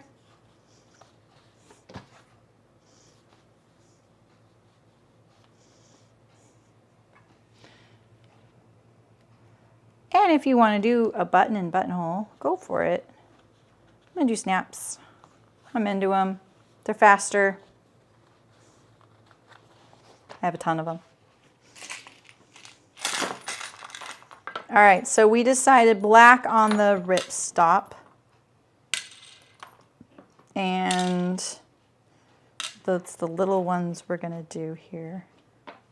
Okay, so one thing I'm really liking with doing snaps right now, if you do them for the center front of your shirt or anything, what I do is I mark both sides. I'm getting rid of all my like back stitch threads that were kind of into the seam. I like to mark both right now because this way I won't have to we'll have to figure out where the snap lines up on there, you know. So I can see my old marking here, so I'm just gonna kind of maybe do a little preliminary. I'm using my fingernail right there. High-tech marking tools like your fingernail, you know. Looking at the center here.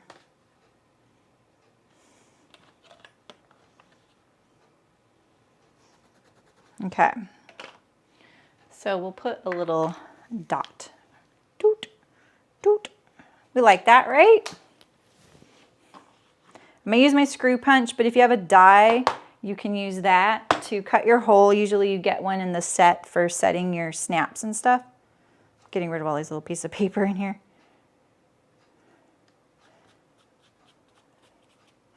The smallest confetti you'll ever see. All right, now I'm gonna cut both holes.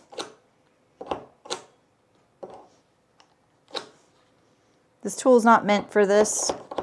It's meant for paper, just so you know.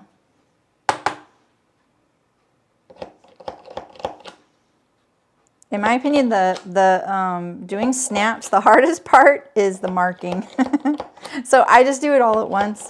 That way when we have our done snap, we're not like, gosh darn it, how do you line this back up, you know? So. Oh, yeah, let's see, what, pediatrician. Oh, wow. You are an asset for sure. Okay, now we can take these off. And we're gonna set all our snaps. All right, so I'm gonna divide up my stuff, and that way if you would like to follow along, you can.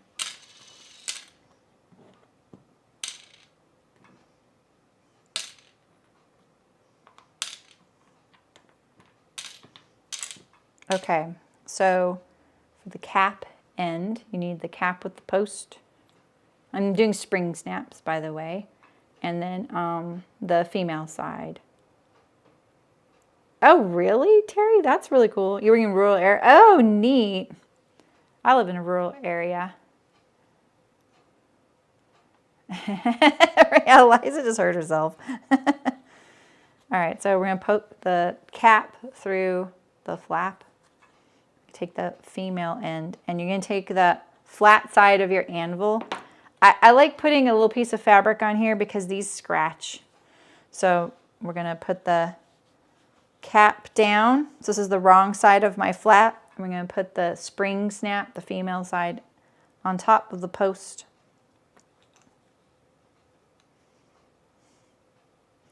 You want this tool with a little pointy end.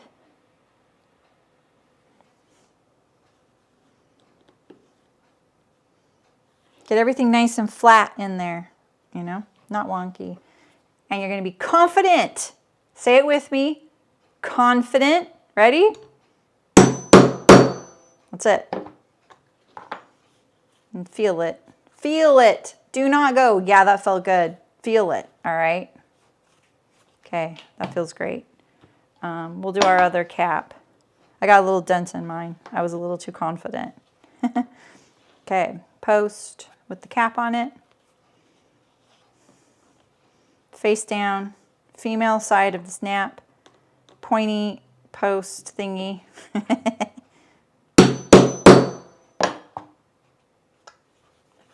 There we go. I dented it again.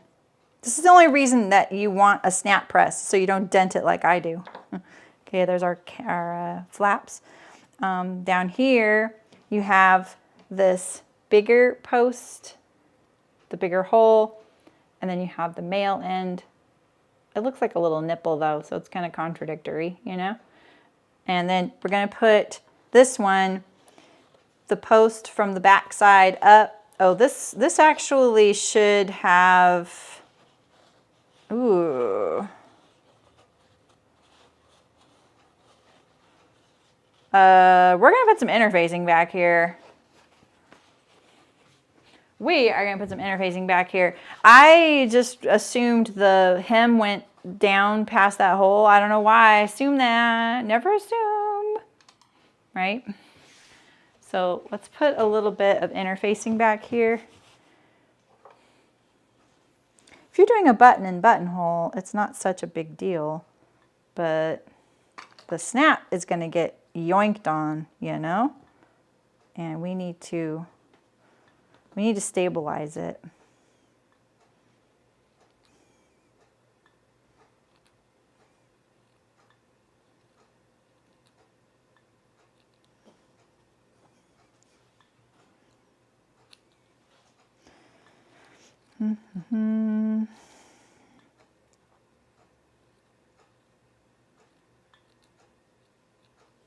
Okay.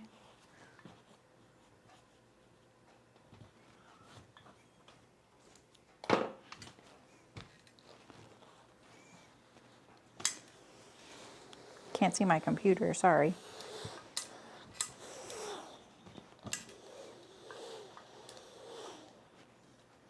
I think interfacing isn't enough. I think a piece of fabric would have been better, like another layer of the canvas. But the interfacing is just going to have to do kind of too far in. Confident! I'm trying to find, where am I? I'm at the pattern table. Here we go. All right, let me make sure I have a hole in that little piece of interfacing. Now we're going to put that post, right? Put it through the hole. My screw punch is a little small for it, and I think that's great because it just kind of puts in there really good, fits in there really tightly. All right, and then you're going to flip your anvil over to the volcano side. That's what I call it. So it sticks up in the middle. And we're going to rest this post on top of the volcano. And then you're going to put the male end of the snap on top. You're going to take your other tool that has the hollow center, a divot that fits over that, right on top. Hold it level. Confident. And let's check it. It looks a little far away. That could be, see, look, there's room for more fabric in there. Let's see if I can get it a little closer. Sorry, I'm sorry. I meant to warn you guys it was loud. That's better. One more. Last loud thing. Should have warned you guys earlier. Sorry.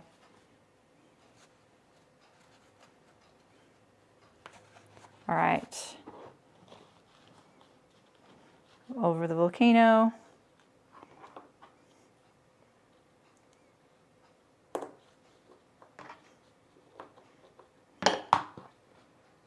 There we go.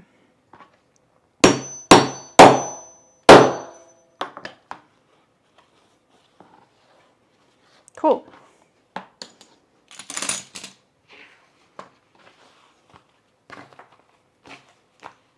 Let's finish.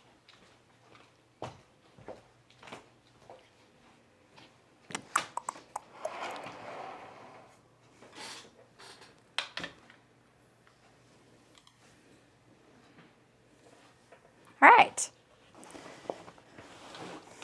Now we're just going to sew our pockets on.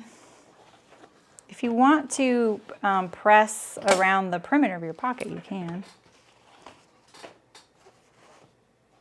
I'll turn this upside down. This is a lot of short. That's a lot of short. We're going to flip this over. Fit it in there, and then we're going to position it where those markings are. I'm going to center it over the seam. I have a little like crease down the middle of my pocket, so I'm on the seam, and I'm just going to center it over the marking. You can see my little divot in the fabric there.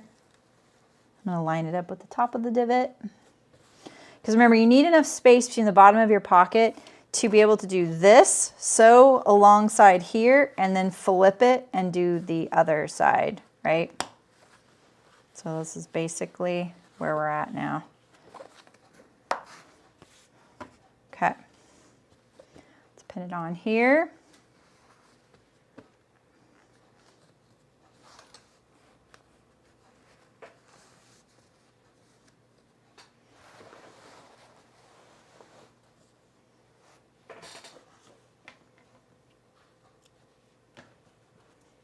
Turn it under like that. Oh, do I want 2 rows? Yeah, let's do 2 rows. I'm going to turn down this little corner. If you've been here long enough, you know I don't like those little threads kind of sneaking out of your pocket and looking messy. We don't want it to look home sewn, right? All right. I did that really far away, I think. Maybe it's my standard 2 double needle stitch looking thing.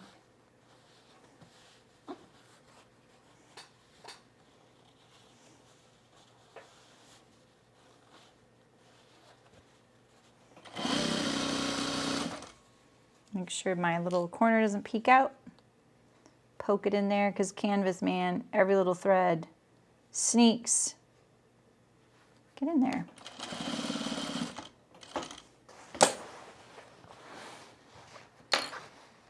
Let's get rid of this little thread here.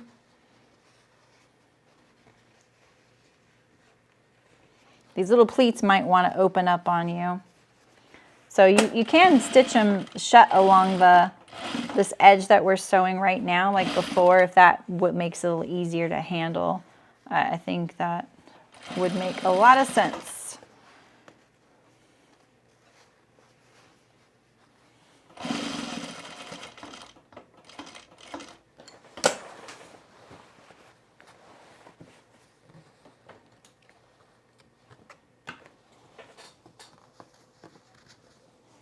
Okay, go back up this side.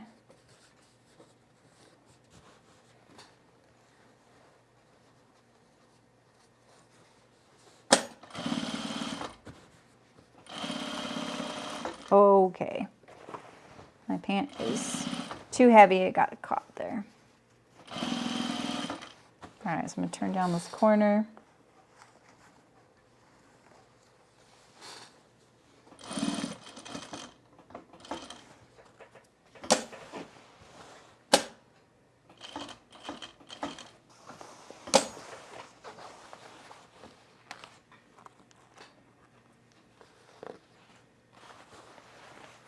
Oh, look at that. See that little jog? Right there. It's annoying. Because it got caught on the table. In general, this looks pretty bad. I might like fix that later on. One more stitch.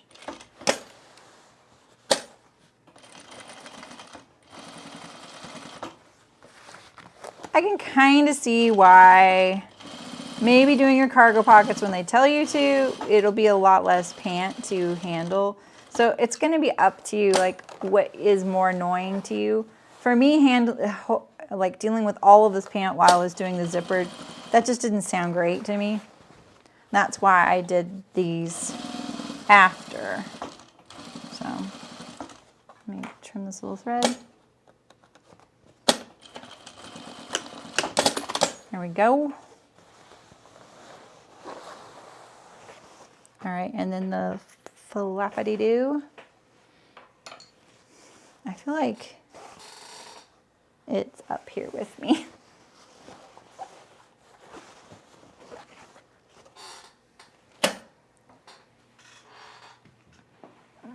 Flag. Oh, there it is. It's way far away. Oh.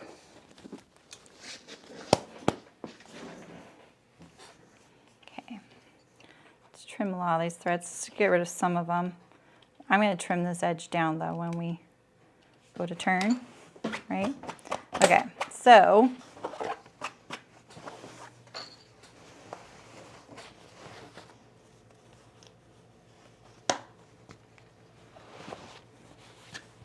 oh, I bet, Tiffany.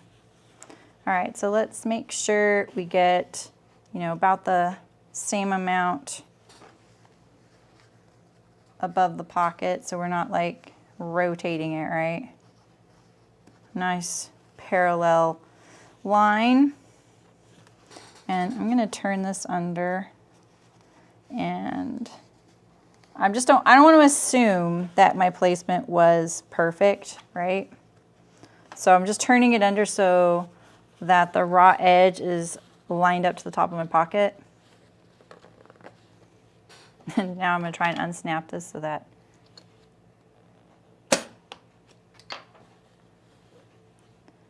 okay, so yeah, it's still lined up to the top of the pocket.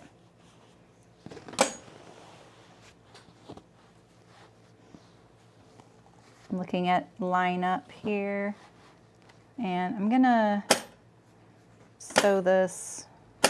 It looks like it's folded right here. We're going to check it before we trim and top stitch. It's so much pant.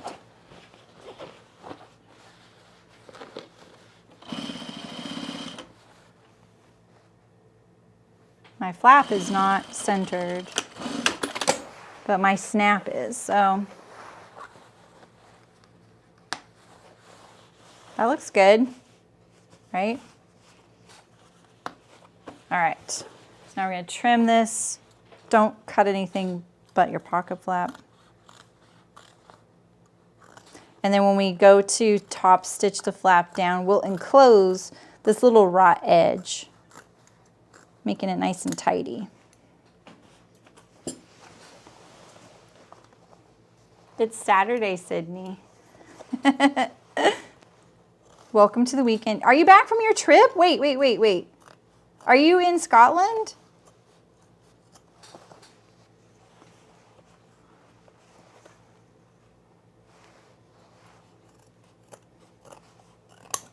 Like a less risky way to cut this would be go like this. Cut it with your pant up and just your flap down and then go, okay? You're getting really close to that pant, right? We're in Glasgow. Fly home tomorrow. Oh, that was so fast. Did you have a great time? I can't wait to hear about it. That's really cool. It's a really good music scene in Glasgow, if you're into music. All right, so this is pretty thick right here, so make sure you're folding it like right at that seam. Don't over rotate it. And then if you're just sewing, like if you're enclosing that seam, you're only gonna be sewing on the flap thickness, not through all thicknesses. It seems like you are, but you don't have to. Making sure I don't catch my pocket. Is that still lining up? That better still be lining up.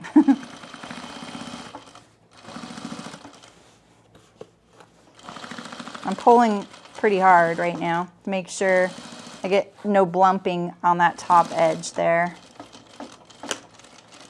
I feel it was a little cavalier. Ooh, I got a little wiggly.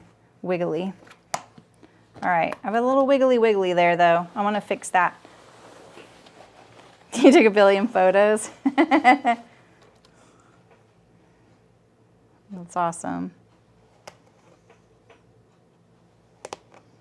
I'm gonna get rid of this little wiggly. This is something I don't feel like I want to do after they're sewn. The other thing will be easier to do, fixing that pocket. The stitches are really close together. I got hung up there.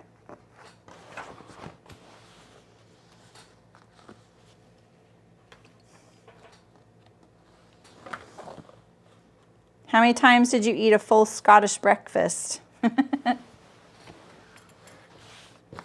Blumping. Oh, I know why. It's because of this right here. So let's pull this away. That's what made it like get wiggly right here. I'm breaking my rule and doing a back stitch right here.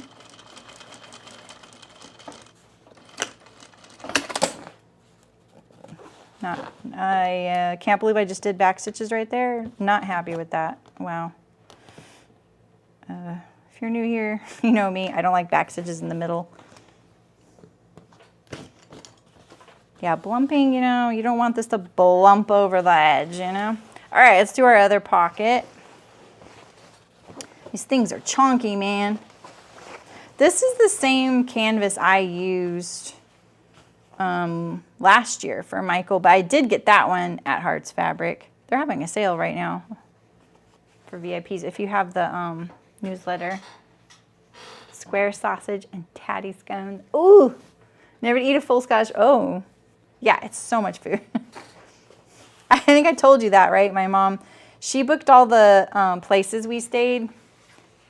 Ireland, England, Scotland, the whole trip, right? And every single time she'd be like, this one comes with a full English breakfast. And we were like, cool. And then we saw it and we were like, wow, there's no way we can eat this food. This like all this food. And it was just really heavy.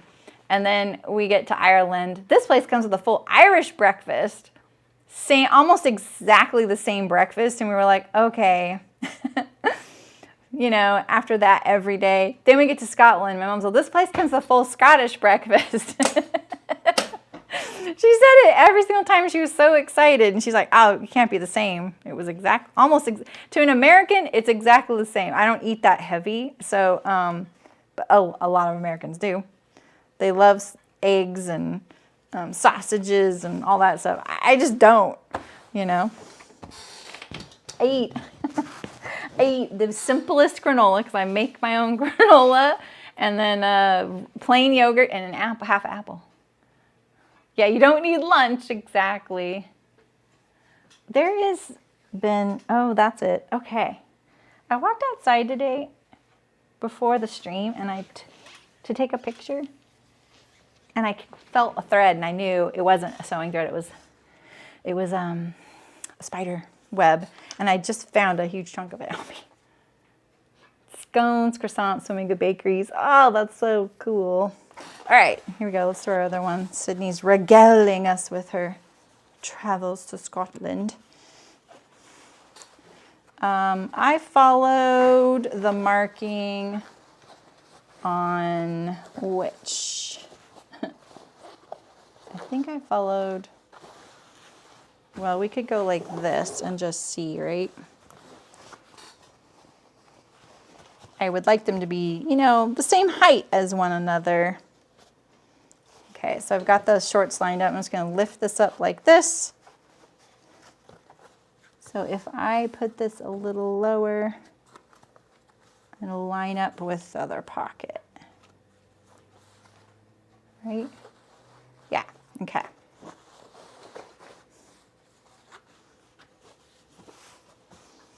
Look at all that bumpiness there.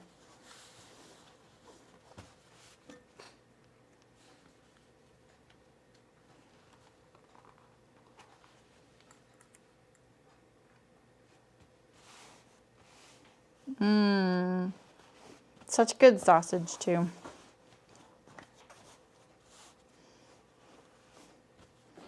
I feel like most countries or cultures have something resembling a sausage type of meat, and it's so different everywhere you go. Okay, let's put this pocket on. I'm gonna roll this guy up. Get him out of my way a little bit. Kind of.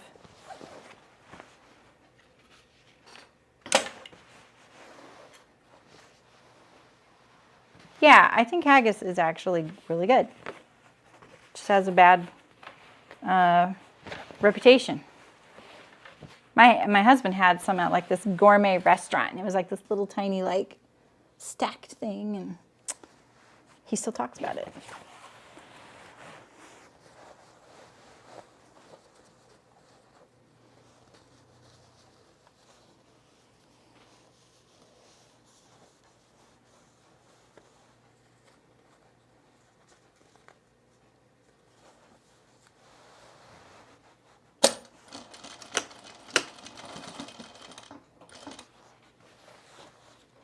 These, between the back pockets and the front pockets and the cargo pockets. Oh, I think I just did one more stitch than I wanted.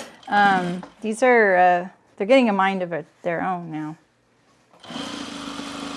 After these pockets, we're going to do the inseam and then the waist basting.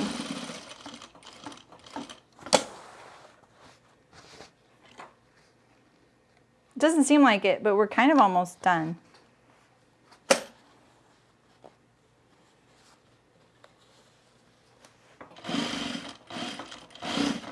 And then I have to sew my other pair. I think it was a good call just doing one. I sort of thought batch sewing was a little too much. I really just like, in my head, some of this stuff is like, you know, when you know to do something, well, for me, I just tend to glaze over things, and I'm like, oh yeah, no problem, you know. I got that. I can do all that. It'll be fine. But then I realized really how much time it takes. I don't realize that. And we're doing 6 pockets per pair of shorts. That's 12 pockets. That takes a lot of time. It was kind of nice to do 2 for the the fly though. I think that was really useful. I could kind of sort some things out, try them out. 1, 2, oh, I did do 3. Okay. It felt like I did a 4th. That's why I was like, oh.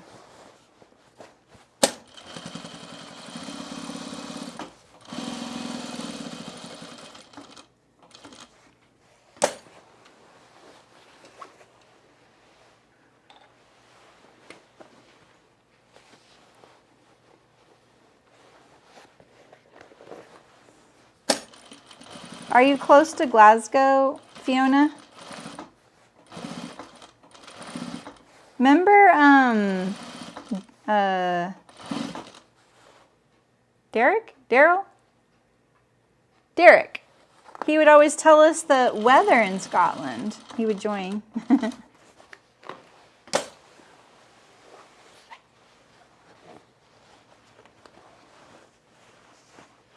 Nice.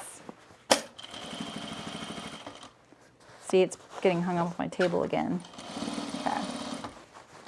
Glasgow is more than Rennie Mackintosh. Right, Fiona?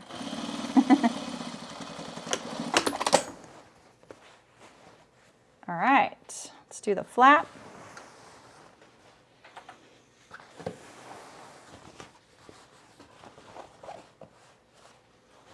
Gonna pull this up a little more aggressively.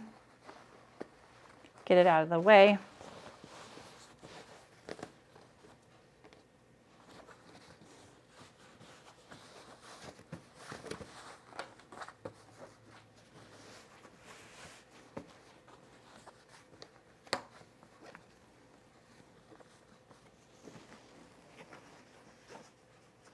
Just checking to make sure it's parallel, you know, like you do.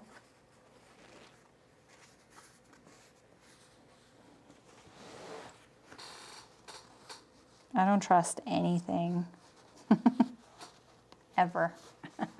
Oh, not anymore, yeah. Yeah, he was. Did I miss him? Did I say hi to him, I hope? Oh, I think I should remember that, actually.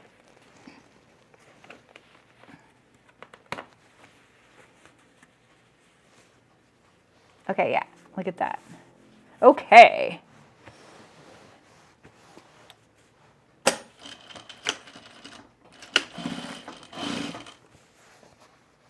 I'm pulling my side seam a little so there's no blumping. Because not all of it's top stitched, right? Below the pocket.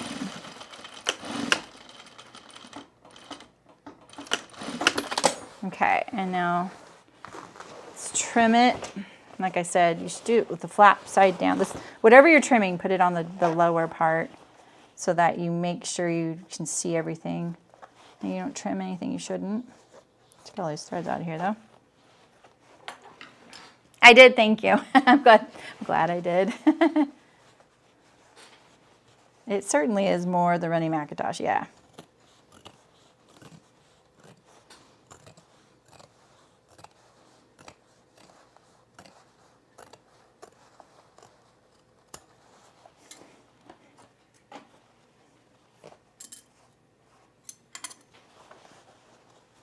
Getting it pretty narrow.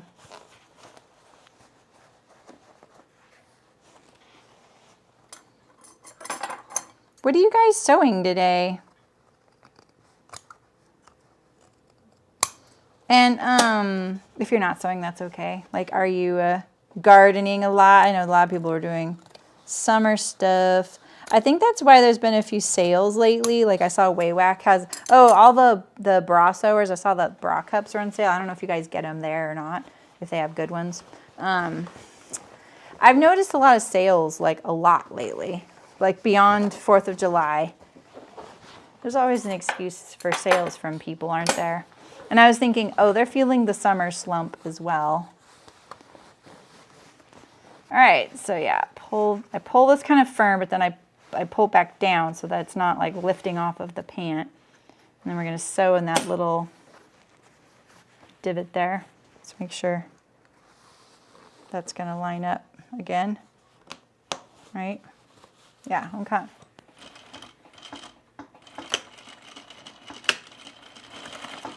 All right, so put the pant up here, hopefully.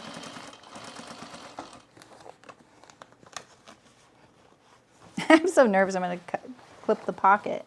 I know intellectually, I know I'm far enough away, but you never know. Right?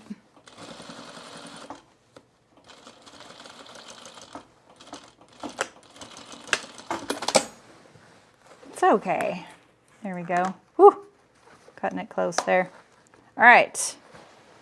Not my best stitching. A little thick. A little thick for doing it quickly. You made a little bit of everything. Okay, wait. Let me start at the top here. Okay. Oh, that's true, Fiona. Renee. Hello, Renee. The Frida top by Atelier Jupe. Atelier Jupe, that's how you say that, right? I've seen the Frida top. I can't remember what it looks like, though. I think we reviewed it in one of the Pattern Chatter shows. Terry, you're sewing a little bit of everything, finishing the hem on a linen dress, buttons and buttonholes on camp shirt, and this evening plan on working on finishing details on suit coat. Nice. That's a lot. That's a lot. That's very productive. Tiffany, you made a kid pajama set. Oh, and you started a peplum split tank from Matchy Matchy Sewing Club. I've been seeing some of their patterns. I love the name of that one, the name of that pattern company.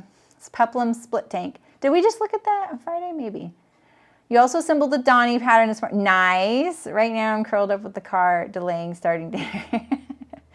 Oh, with the cat. Curled up with the cat. I know typos.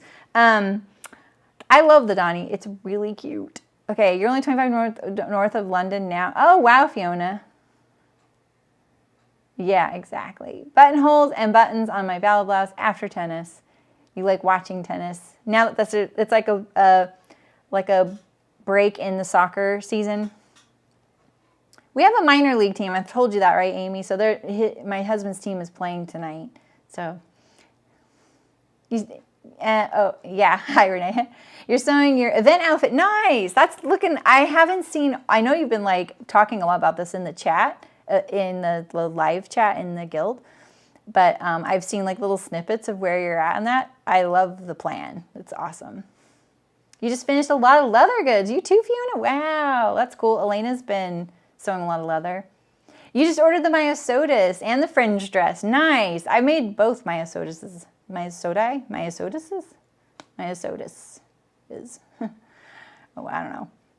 You just did an FBA to your Gilbert and finally got it cut out, putting your interfacing in, now using the tricot for the first time ever. Oh, good. I'm glad. I love it. I just love it.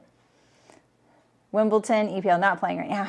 Oh, yeah, exactly. English Premier League's not playing. Exactly. And that's you're a fan of English Premier League. Yeah. Did you see that women's soccer kind of documentary-esque show on Hulu? We haven't watched it yet. I think it's on Hulu. You know, probably kind of like, not like Ted Lasso, but the other, what's the other one that the two guys, the two Americans bought the team? That's so terrible. I don't remember your names, but that's about it. When you get home, you have to figure out how to salvage the dress they made from stretch woven. Uh-oh. What happened? All right, we have our center back seam here. I don't have enough to do a flat felled seam, so we're just overlocking today. You don't have Hulu. Oh, okay, okay. Well, I'll let you know. If I watch it, I'll let you know what it's like. So you didn't watch the other soccer series? Because it was really good. With, is it Ryan Reynolds? And, oh man, I can't remember. Someone will tell me. I feel like it began with a W. I'm pathetic. I'm hopeless. Don't bring me on a game show. I'm telling you, unless it involves sewing. If it involves fashion history, don't bring me on a quiz show. I'm telling you.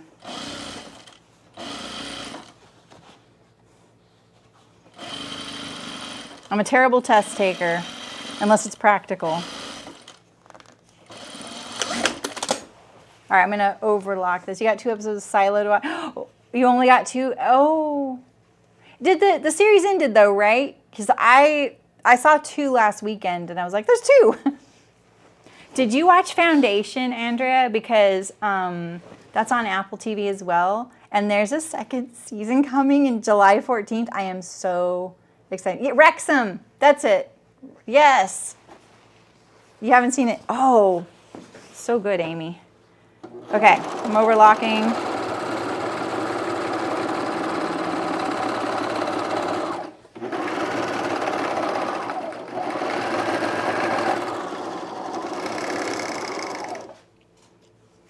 Yeah, I'm excited about that. Okay, we're gonna top stitch that back seam. You know, usually I press it to this way, and oh yeah, I'm gonna do that because of the front crotch seam. But I would have put the serging on the with the other side facing up. Cause see, look, this side I like the way the serging looks, and this side I don't like as much. So I usually do my serging. When you get kind of nerdy about sewing, you can do stuff like that. So your nice side of your serging shows on the inside, you know? So, oh, really? Well, that's cool. You get access to it a day before me? How's that?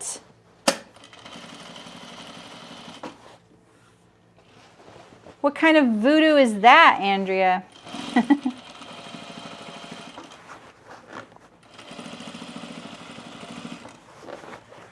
I'm always surprised when they'll say like new episode on Friday and we get it Thursday night.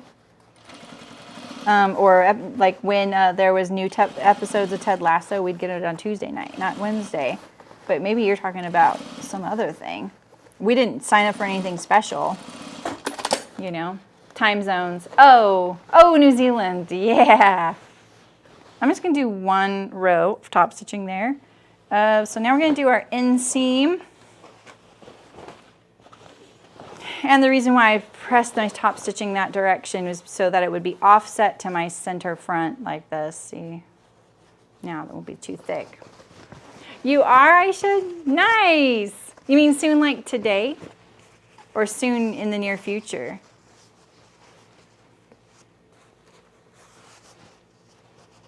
Okay, my out seam was a little bit off right here, so I'm kind of hoping it's off the same in the inseam. It looks like it's off the opposite amount, or it's right on, so, but let's do the, oh man. In about an hour, that's awesome. Hey Libby, how's it going? Is next week your last kids camp, Libby, for the summer?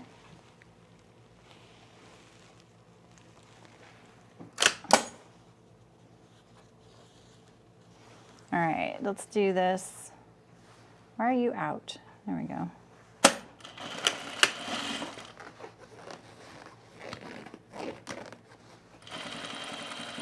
It's a workout, man. I'm like trying to get I'm holding up the pant over here, or the shorts.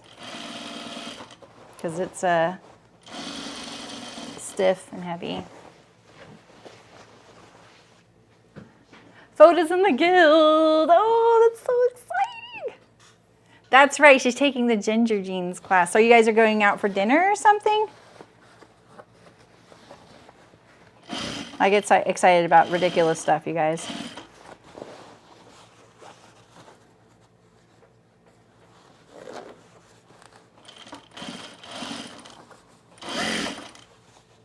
Yeah, I don't know, maybe you guys don't want to know those. I was actually really excited today that there was a Fortnite tournament to watch. I love watching Fortnite tournaments. Hi, D-Mac. Speak of the devil. Not that he's a Fortnite pro. He's my Fortnite pro. How's it going, D-Mac? How are you? Dinner. You're going to stop by the store, but I'm not shopping because I don't need more fabric. Yeah, we'll see. Let us know what you got. We won't judge you. All right, I'm going to overlock this, and I'm going to overlock it and press my seam toward the front. So I'm going to overlock it with the back up.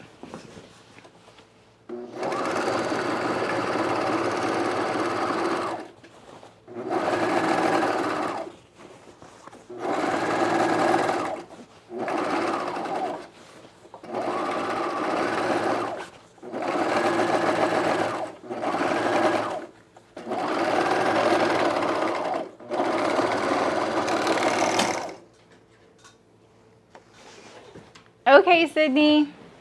Fly safe.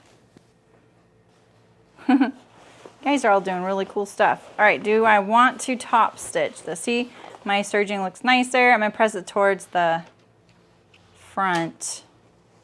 But do I want to top stitch the inseam? I do. I do want to top stitch the inseam. We're gonna do it, all right? We're gonna pull this open like this, and we're gonna sew in a tunnel. So you just took an adult student fabric. Oh, that's right, the adult that wants to learn to sew.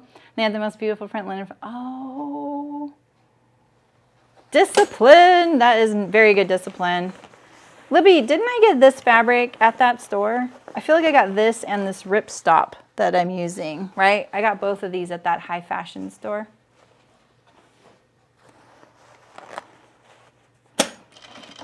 Did you just come unthreaded? Wow. You think that we're friends and, you know, betrayed. Here I am wrangling and they're like, no. Sorry, I thought I needed to like pick it to get it in that position. That's not. Okay. All right.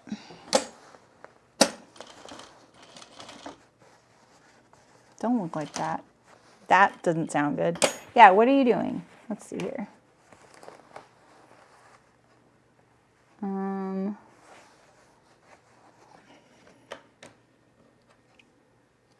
All right, let's try that again.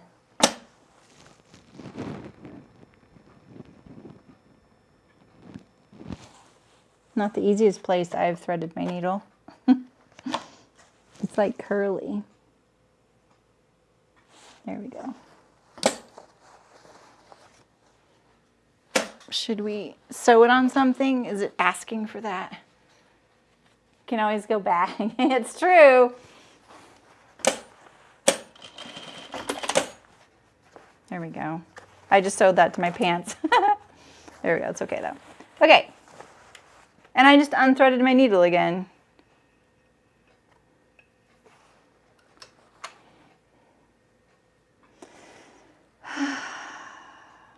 What's the sewing fairy trying to tell me right now? What am I forgetting? I know I need to do my belt loops still.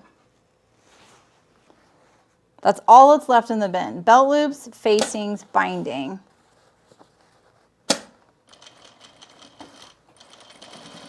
Okay. Maybe she just needed to hear me say that. Exactly.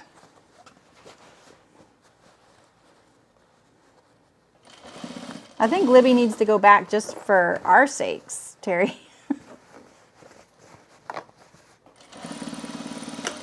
No, no, no. My back stitch is like right here. I have a little back stitch right here. It's what you hear when I do it. I have a big one like on the right hand side, but sometimes whatever I'm sewing will get caught on it. That's what you heard. It was like trying to stitch. All right, so this is my center front rise here. It's not hard to sew. It's just really awkward. And this is a tight curve right here, so that's why I'm fussing with it.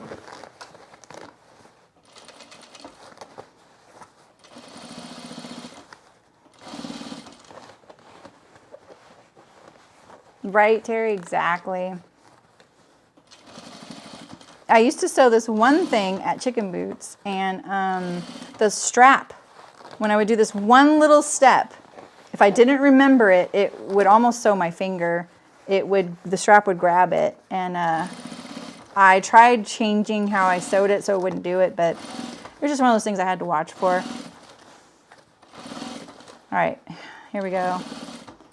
Whew. Let's get you out of here. Let's go this way. This way it doesn't have a zipper.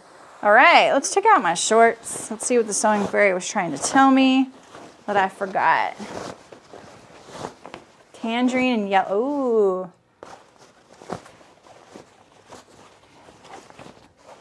Okay.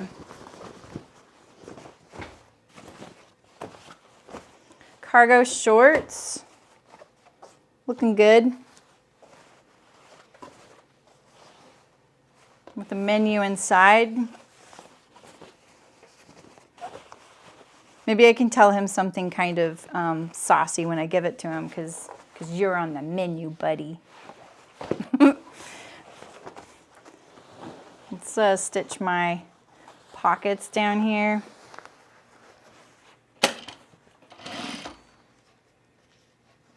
That angle of the dart really makes a lot stick up above the edge there. Let's chain my threads here. Nice. Did you find a new place to move? And what are you playing these days? This one laid nicer. I'm kind of stuck on Rogue right now. I'm not entirely happy about that. Oh, okay, Amy. No worries. See you later. Okay. Now we're going to get our belt loops out. And there is a belt loop cutting guide that I do not have. Let's see how many we need.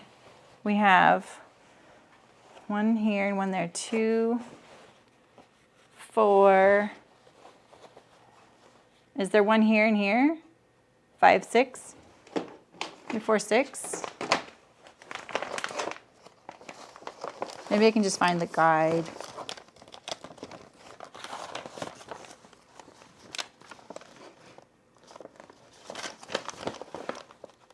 How many times do I get stuff out of here and then I'm like, that's the last time I'll need anything.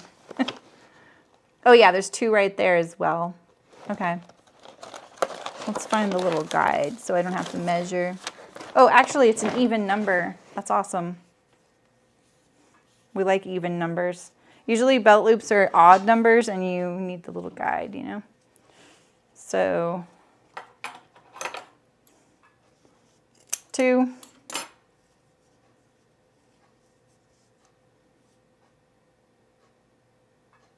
Right? And now I need 3 out of this, don't I? Now I need an odd number.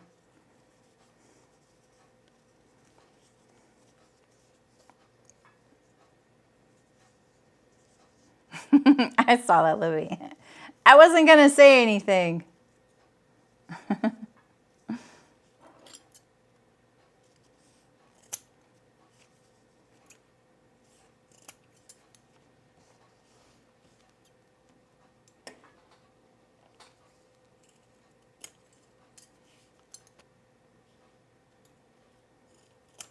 Okay. Let's look over my belt loops. I want to see if I like them all. I saw this little thread here. I wanted to get rid of it, make sure it's not permanent. I'm also going to put them all right side up. This one's kind of funky. Let's put this one right this way.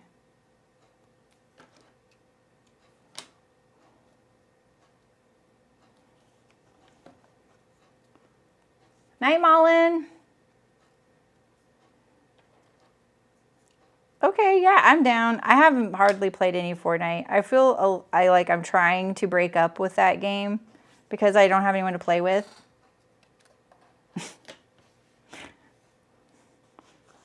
And I love it. It's so fun, but no one else thinks so. They get triggered with it, and I don't. I don't even have the season's umbrella, and I want it. Okay, let's tack our belt loops to their spots. Right sides together here. You can see I'm gonna like even this up right here. See? Let's get rid of these threads too. Let's just start making this edge a little bit tidier. Ooh, fancy Terry. Yeah, they're really not that hard. It's kind of funny, isn't it? And now you know how to crochet. Okay. One here. The ridge of this, my pocket, is kind of thick, so I'm just gonna put it next to, maybe I'll put it on this side. It's this side of the notch on top of the pocket. Do I want it? Is that too thick? It's just a facing. That'll be fine. I did a fabric for the interior facing. All right, center back.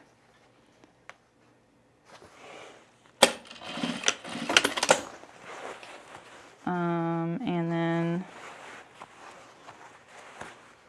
3 more. Where's my other? Here it is. Pocket.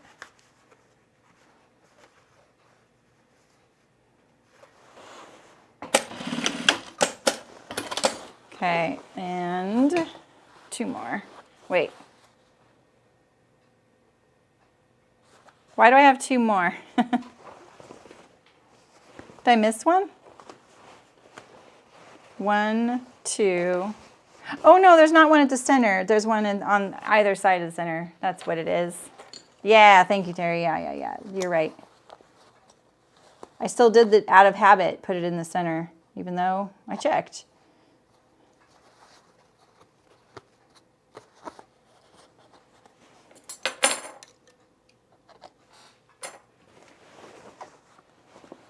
Oh, you guess you say porcelain. Oh, well, that's good. I'm glad that did then. That's awesome. Okay, 1 here, right? And that's the right side down. Yep. That's so much easier not having to move, you know?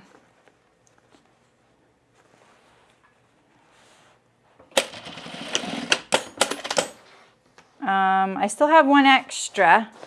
Oh, because we're not on the front. I know what I'm doing sometimes. Okay. All right. We are down to the facing. Let's see, what did I have here? This is the bike, right? Yeah, that's the bike. So this is the binding, and this is this facing. Okay. And then we need,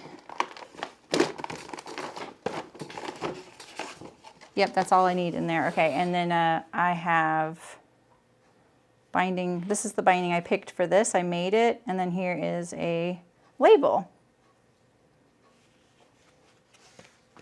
So let's put this, there's a center back seam on your facing.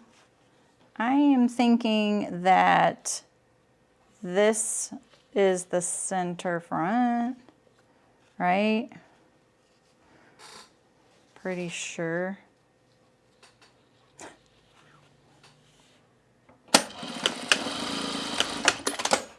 And then, what do you think? I think I'm gonna push it to the side and top stitch it down. Let's put it matching the center back maybe, or do we want it off center? Oh yeah, let's do that. We can off center because it's on the inside. Offset it, not off center.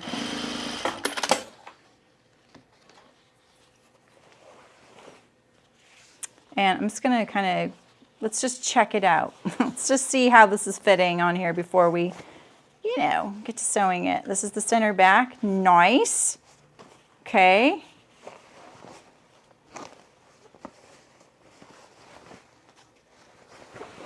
Sorry. Okay, that's what I, okay, that's what I wanted to know there. But do you think, is this the right, did I put this on together right? I just want to make sure. What notches are supposed to line up? Because kind of nothing is lining up. See, this notch goes like a 1/2 inch from here. But if I were to flip it, I mean, maybe I do have it flipped. These notches go kind of where the, maybe I have this flipped. These notches kind of go where the belt loops are. So maybe I put the center fronts together. Let me double check that. We don't want it to lay funny because it's contoured.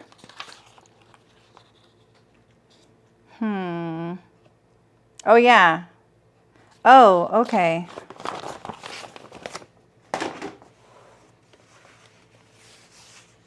Oh, yeah. The menu. Yeah, and then I have this one too. I did another pair with the map inside. I love the map. Both tea towels of Maggie's. Michael's grandmother passed away this year. So, yeah. We took a vote early on today's stream to just focus on finishing one pair.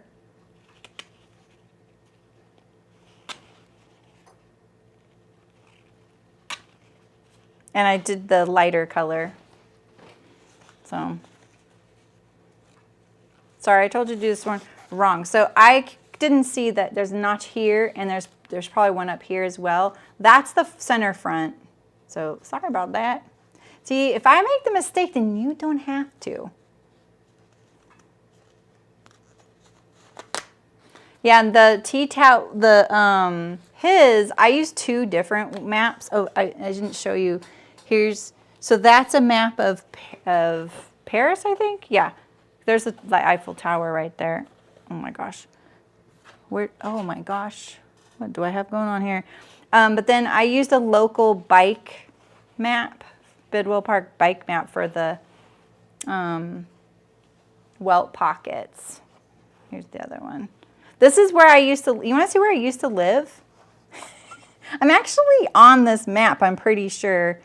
I lived Filbert, Vallombrosa. Oh, I lived down here. Lower Bidwell Park, Mangrove. Oh, yeah, Arbutus.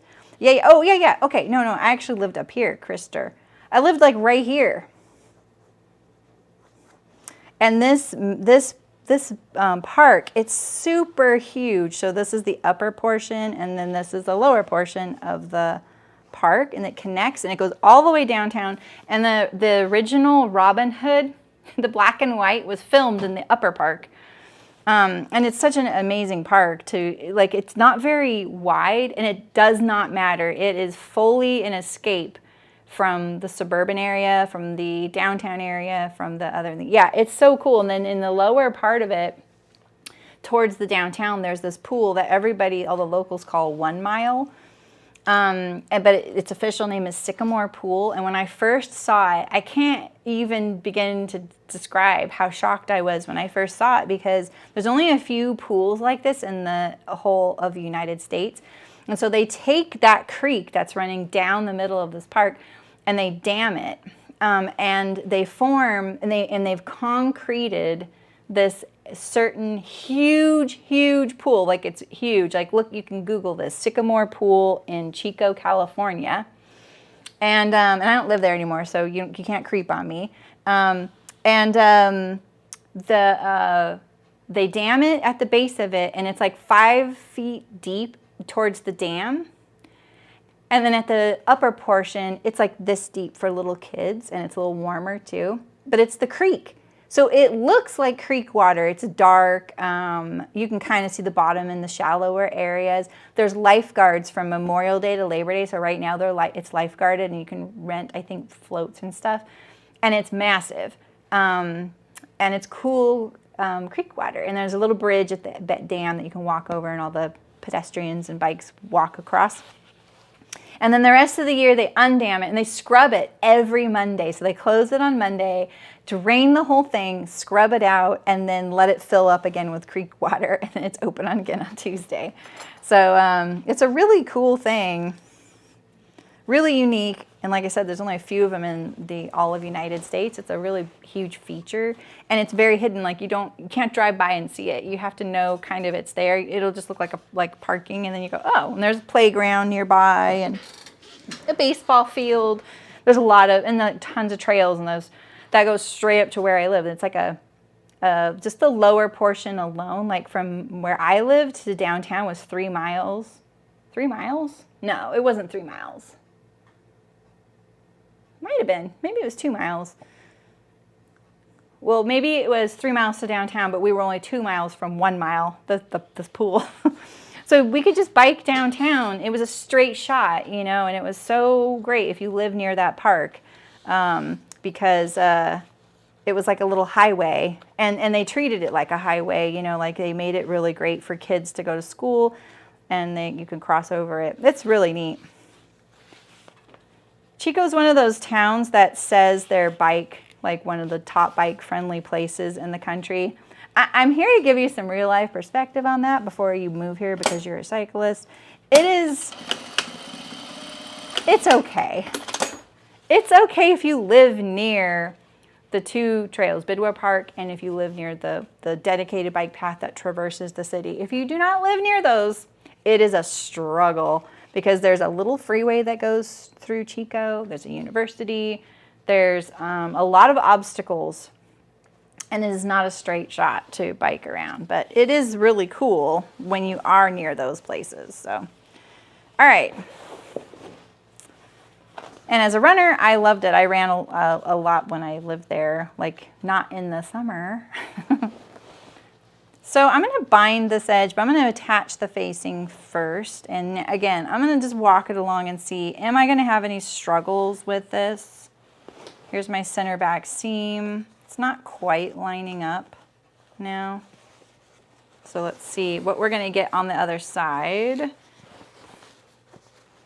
I like to know where am I going to struggle. Okay, we're okay. Let's just sew it on. Oh, wow, that sounds scary, Renee.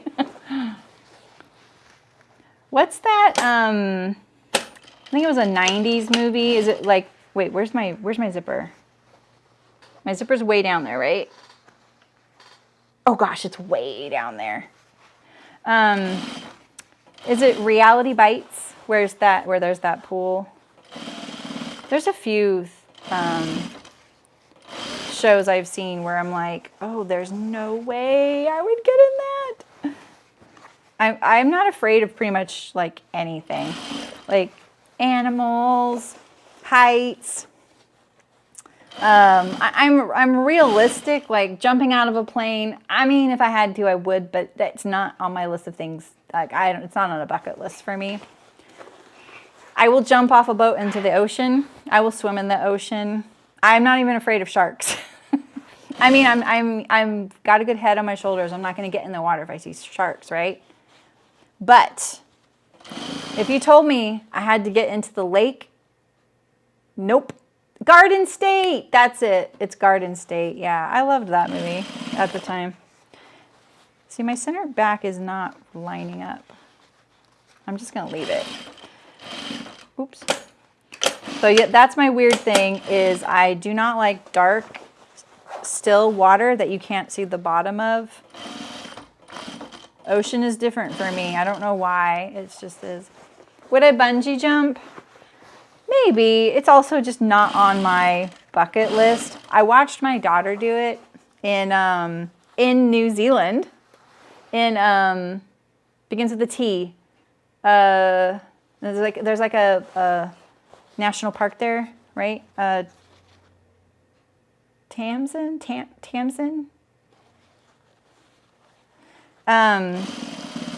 She did it, and it's one of the best little videos I have. It's the most pure scream of terror.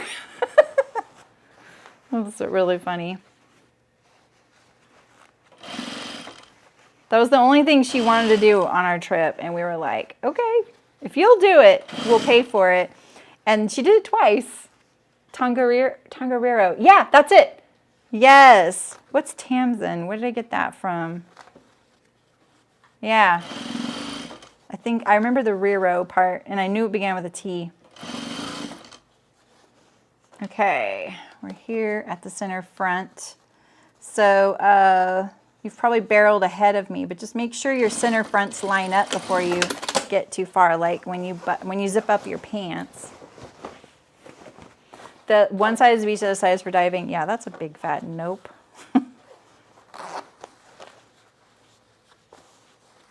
Okay, let's be honest here. How are we feeling? I mean, that's not really lining up. It's like an 1/8 of an inch, fat 1/8 of an inch off.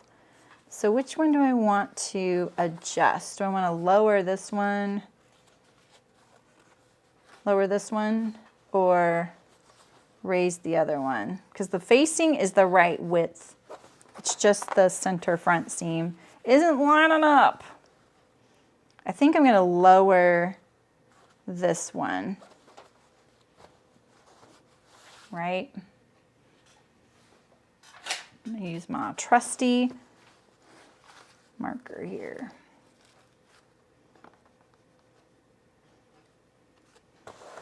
I'm looking at it at such a weird angle. Okay. Yeah, look at that. Yeah, and so then we stitch the facing down. And you don't even do it in near the zipper, Terry. You do it on either side of the zipper. I guess that, yeah, maybe making sure here. Right? So maybe I don't want to, if I bind this, I want to trim off the edge. Are you supposed to turn this under? I love how I keep asking you guys. Let me just take out a little bit of this and we'll straighten it up. Don't just make your seam allowance bigger. That's what I used to do. But that'll create another problem. Your facing will be too narrow on one side. They won't match at the top. You'll just shift the issue to the top of your waist. You know what I mean, jelly beans? We just want to do a little bit here. And then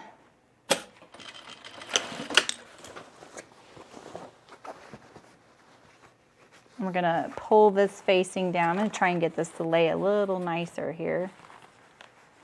Like this. Get rid of some of these threads.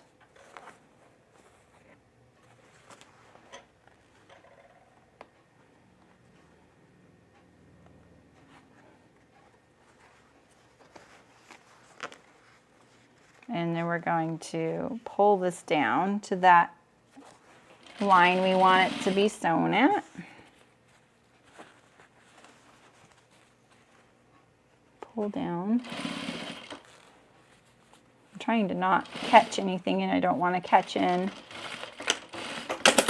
See, because my facing is right there.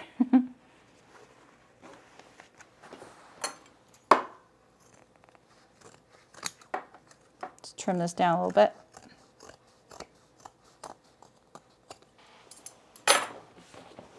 All right, let's look at this now. Just flip this whole thing up so it lays a little better.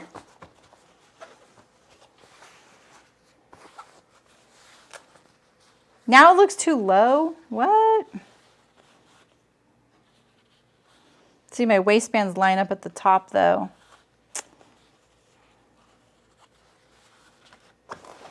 Let's look at, I'm gonna stand up. I have to look at it like this. I'm gonna move my camera, sorry. I just wanna look at it straight up and down. It's the more true way to look at it. Yeah, that's now a little too low. So let me just undo a little bit of it. See ya, Aisha, have fun and say hi to Blair for us. Tell her the whole stream says hello. Oh, I bet.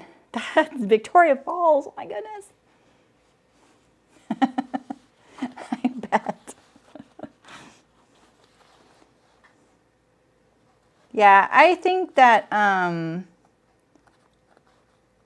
the internet has definitely made it so that I don't trust every place there's bungee jumping. I used to be a little bit more like, oh, they wouldn't do it if it wasn't safe. But, you know, people are people. These are just regular old people. And they may just, you know, it's like the whole thing of like, I want this to be recyclable. I'm going to put it in the recycling bin. So now it is recyclable. No, that doesn't make it recyclable. And it's the same with safety stuff, right? You know, just because you want to be like, we really want it to be safe, right? You don't want it to be anything but safe. That doesn't make it safe.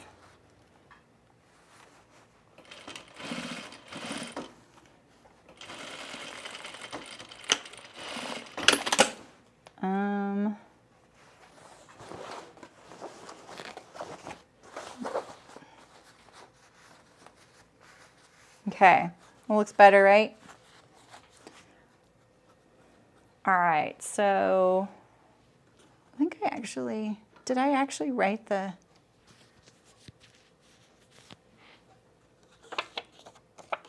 oh no, I didn't. Yes, exactly, Terry. Exactly. Why are mere mortals building these things?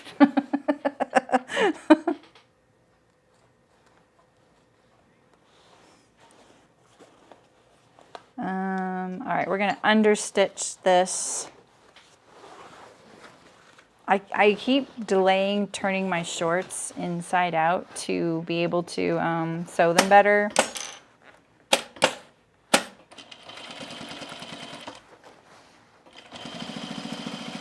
Just pressing the seam toward the facing. I'm pulling pretty hard.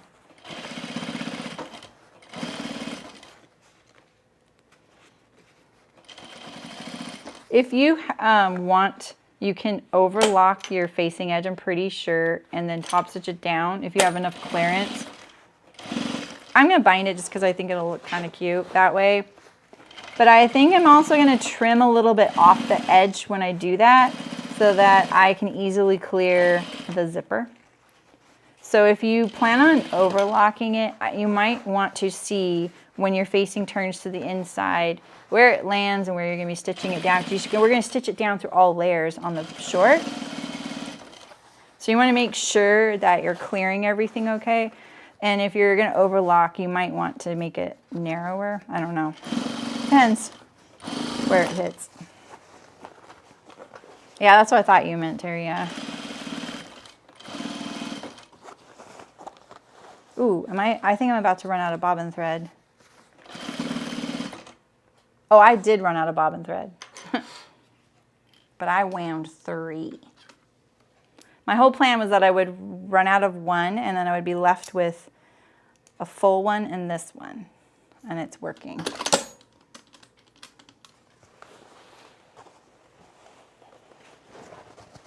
I heard it. It gets a little rattly.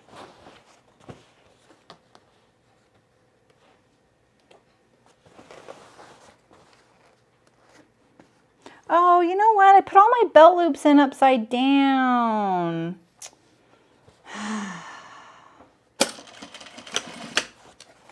I forgot it's not a waistband. You know what I'm going to do to this pattern? I'm going to make this a waistband. So that I stop making these mistakes. So now all of the bad side of my belt loops is facing up. That's really annoying. Because usually when you sew them on a pair of pants with a waistband, you sew it in the seam, and that's the bottom of the waistband. This is the top. This is why you want to sometimes practice sewing something first so that you don't make all these little mistakes. All right, so let's check our facing and see where it lands on the inside of our garment here. Ooh, thick. So thick.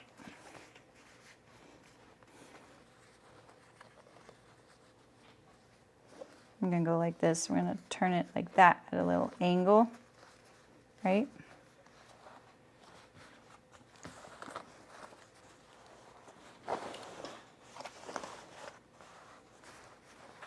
Gotta put my label on too.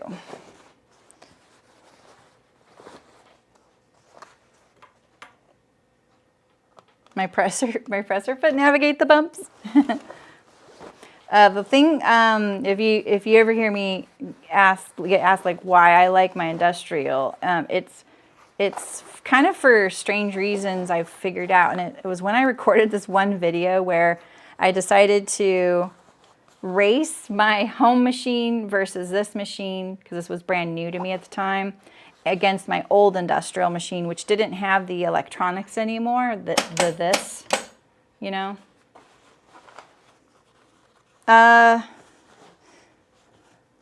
Just a second, Anthony. Okay, so this right here. So this, we're going to go like that and stitch it down to there. Okay. So if I do the binding, that'll be okay. We're just going to bind it as is. No, they're not upside down, because this is what you would do. You would stitch it like this. It's going to be like this. Like that. So when I put these in, when I set them on here, I put them face down. I put them right sides together because I thought they were going to go like this. Right? Like that. Color design, I don't know. It's not the right side of my, because this side doesn't look as nice. See, look at that. It doesn't look as nice as this side. See? Not really a design choice. Maybe this one I should stitch a little nicer. We'll just fake it right now.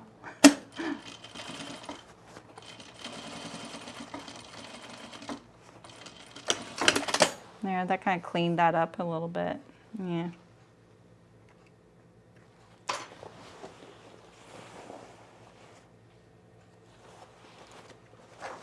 All right, let's put my label on before it's too late, if it isn't already.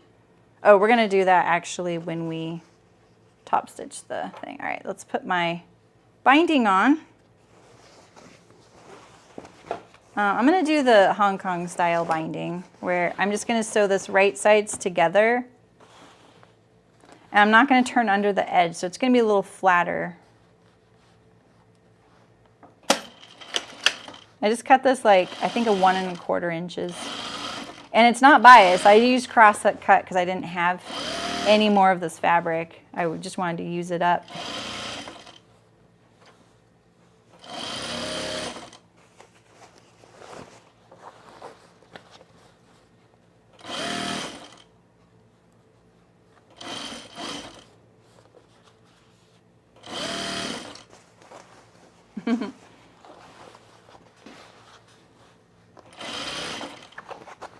The other rides I will never get on again are ones at the fair.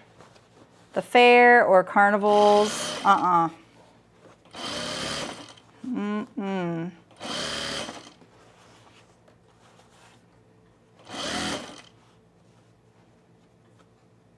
I'm not even like a scaredy cat about stuff, but those things, man, they're getting taken down and put back up so often. And you know how that is. Anything that's temporary is never quite the same, you know? It's not like it's like they pour it into a foundation, you know? Let's iron this. I got all my marking tools over here. Let's have a drink of water.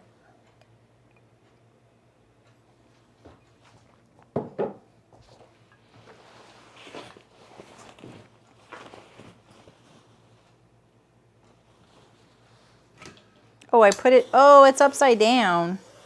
I'm not changing that. Maybe it'll be right side up in part of it.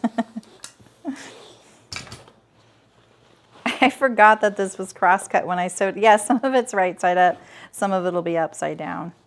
Oh well. There you go. If you do the tea towel thing, another little thing, you can learn from my mistake.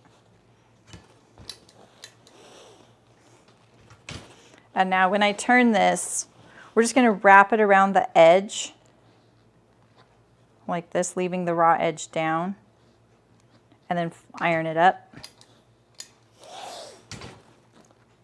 So I'm not turning under this edge right here. A little easier to sew and less bulky, nice and flat. I kind of got out of the habit of doing this for a long time, and just recently rediscovered doing it this way.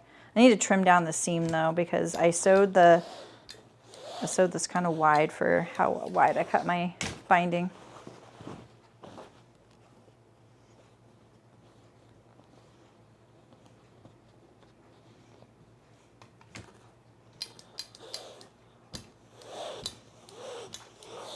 I don't remember some of this menu being in English.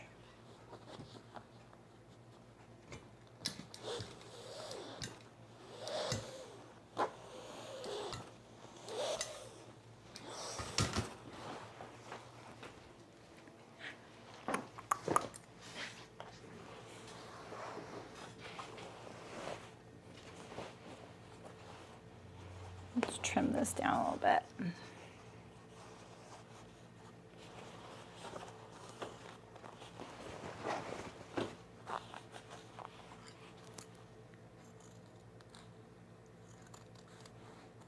Nice even width, Jeremy, come on.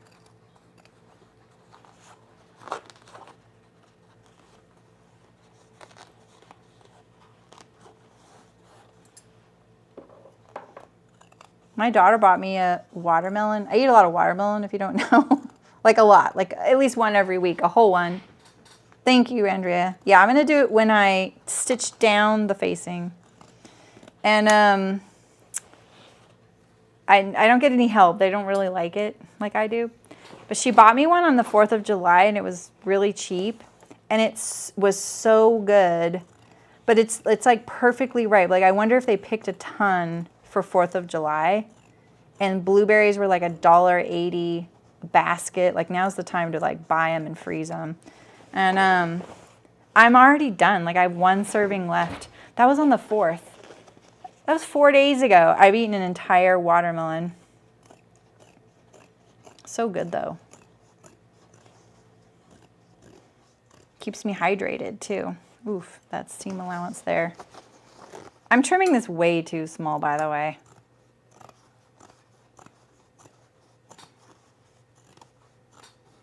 Getting a little hungry and punchy, you know? We left a lot to do today. All right, let's fold this to the inside. And then we're just gonna stitch it down, stitch in the ditch.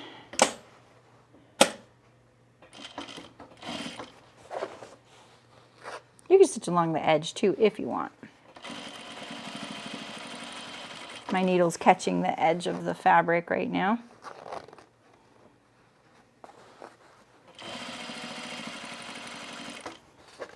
Ooh, this is like my favorite binding ever now. I love the little tiny bits of words. I love fabric that has text on it. Malin just made this, what was it, a Donnie shirt that she made? I think she just made a Donnie shirt, or a Gilbert. And she picked this fabric, so like it kind of looks like, it's not text, it's like little vertical lines, but it sort of looks like text. And she even said something like that, and I'm like, oh, it really does. I love fabrics with writing on them. And houses. I can't resist those two.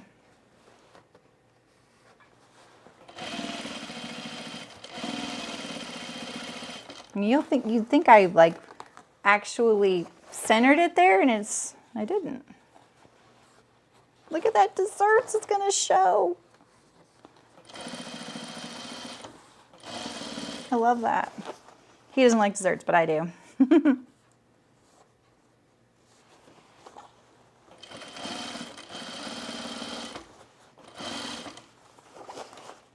Oh, I love this binding.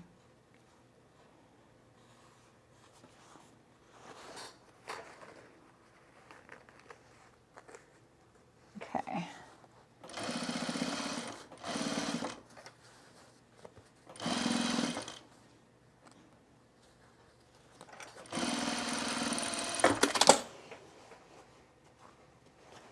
Sure I caught it. Get rid of some of these little threads too. This is a very loosely woven fabric.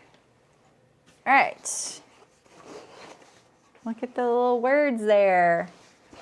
Love it. Okay, so now we're going to press this to the inside.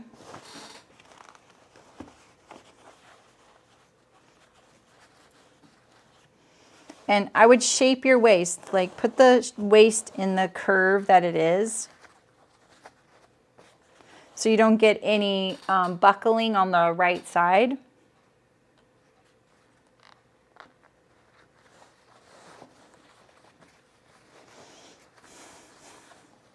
So now at least I can tack this down. Remember, this is where my loose pocket is. This is going to cover all that up. And maybe that was the intent and why the pocket doesn't go all the way to the front, right? Seafood crepes. Yeah, that's it. That's on the menu. don't think Michael would ever choose seafood crepes, but you know.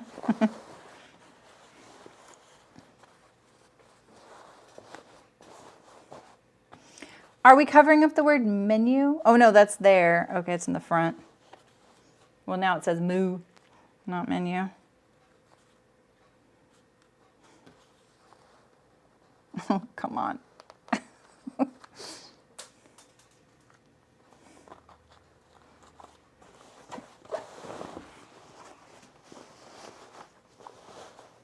Okay, this is where my label's gonna go.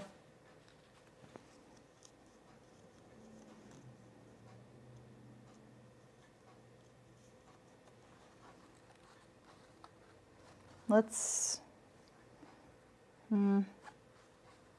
we get to sew this from this side, so at least I can see where my label is. I'm just gonna messily do that and arrange it while I'm sewing. And we'll pin on either side.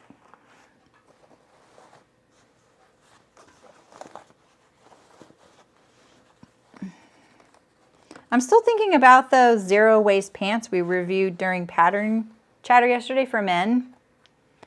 What was the name of that company? It was like DEIS, right? Or something like that.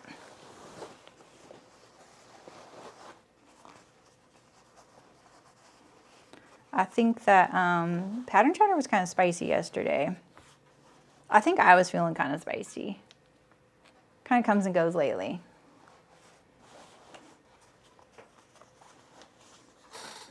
All right, so up here at the front, again, see how I have this like slack right here? This is why you want to make your waist, put it into the curve that there is there. Like just be really firm with it. I was trying to get rid of some of this little slack here. We're going to double check it too. And then for this, ouch, this edge right here, oh, you know what? I think you were supposed to fold this edge, sorry. So I'm gonna,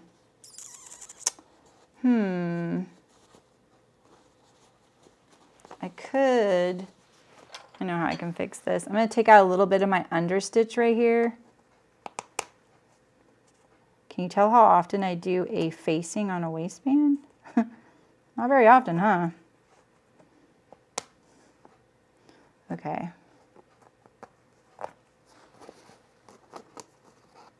I'm gonna make it better, even though I forgot to do that. We're gonna fold this around like this. I don't know, let's see if this works. Sew it on my seam again.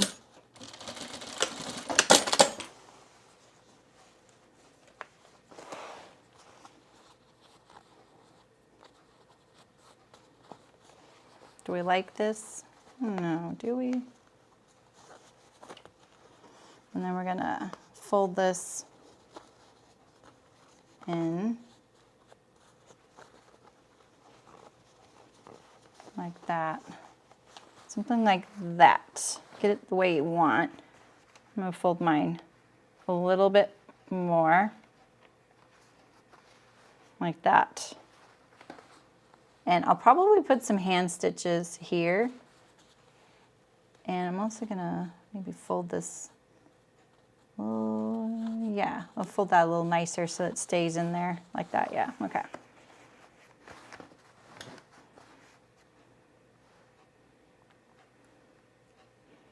The zipper, there's going to be a button and buttonhole above it, just like on your waistband of your jeans.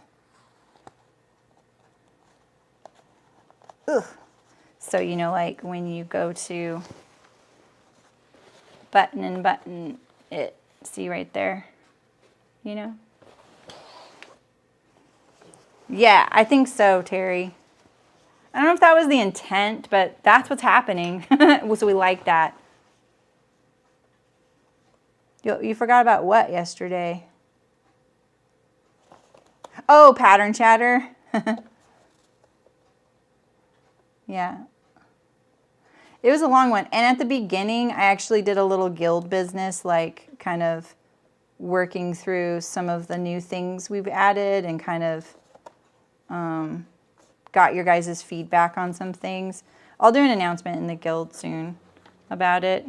Not that I think anybody reads my stuff, but at least I can say I tried to tell people. All right, so I'm gonna fold this back on itself again and sew it just for that little bit right there. I pull it really hard when I do that, by the way.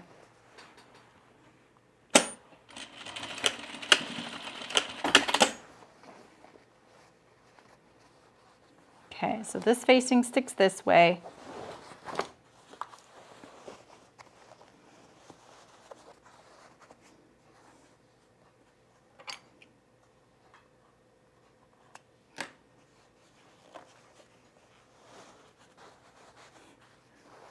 Trying to get this all to lay nice and flat so I don't distort anything on the right side.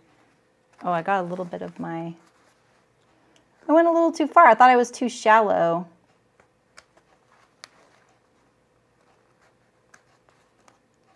My little back stitch there. Ow!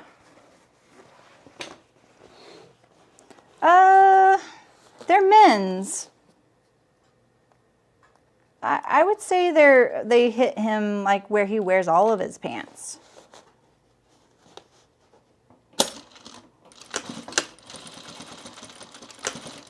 I didn't finish putting in the I did get myself I didn't finish doing this right here. Yeah.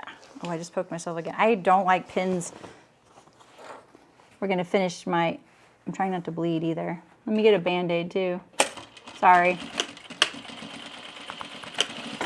That was my understitch that I didn't finish.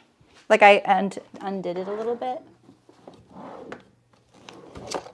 And of course I have Band-Aids here because that is how I am. And I have a little spray bottle. We'll just do a little first aid here.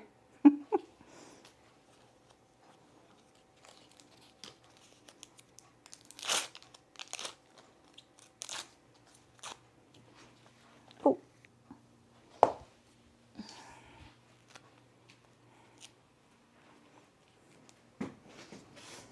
All right. I put my understitch back on there. Now we can put this here like this, and then like this.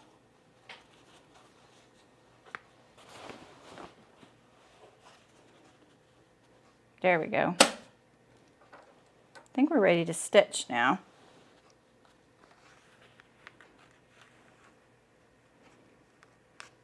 So I think I want the stitching to stop on my facing, like right at the fly stitching here. So I'm gonna put a pin here to see like where that is here. So like right there. I think it's this second row right there. That one right there. Okay. So that, you know, that it'll look kind of cool if it just stops right there. Okay, and then on here, this side.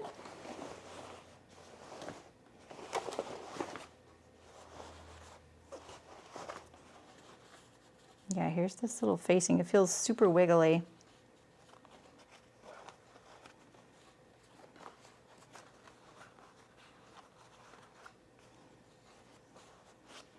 I don't know. I think I want this to angle to where it ends. Where do I want this to end? Here or here? Visually, this will be hidden right here between where I stitched the center front, the basting right there and here. So I can end here, like on the other side, or try and go all the way to center front, but that means not doing the triangle. But maybe that would be a little more, you know, go right there. I think that would look good.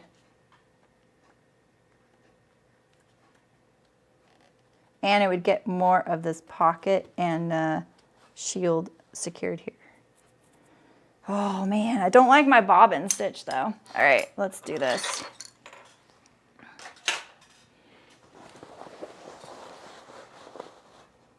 No, we're gonna sew from the inside. I was just about to turn this. Okay, here we go. Wish me luck.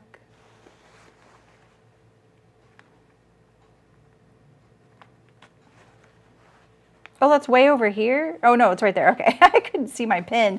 Ooh, that would have gotten me good. Okay. From the right side, I can always make it look a little nicer. So maybe I'll err on going shy, just so that I don't go too far. Last stitches. Remember, you got your curve nice and flat, and I have my pant right side out so I can stitch on the inside here, and that's going to help me keep this nice and flat. It does mean it's going to be my bobbin stitch showing on the right side. Oh, these pins are poking. I'm going to tug my pants underneath a little bit. It's very thick right here where your pocket meets the top, so just be firm with it. Do a little bit at a time, rotate, adjust.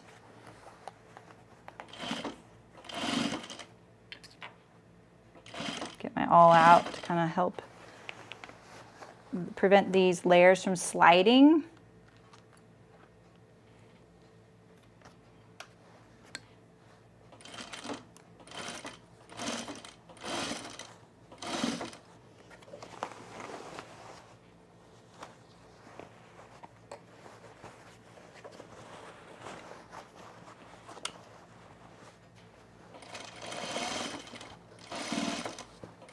I think that got a little wiggly over there.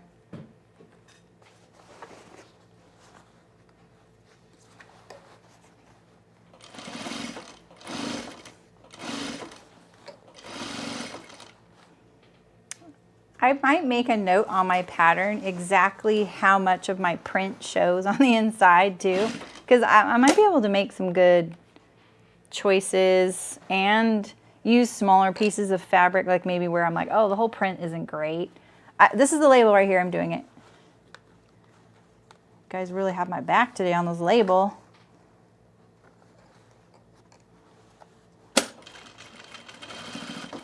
Thanks. Okay, here we go.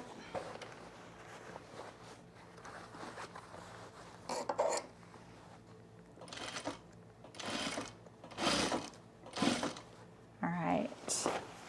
Flip. How's it looking? It's looking good. I mean, my stitch doesn't look great. The bobbin just, you know, it's just not as, it's not as good as the top, you know? The stitch definition. I was doing it right then, Barbara. You had the right timing.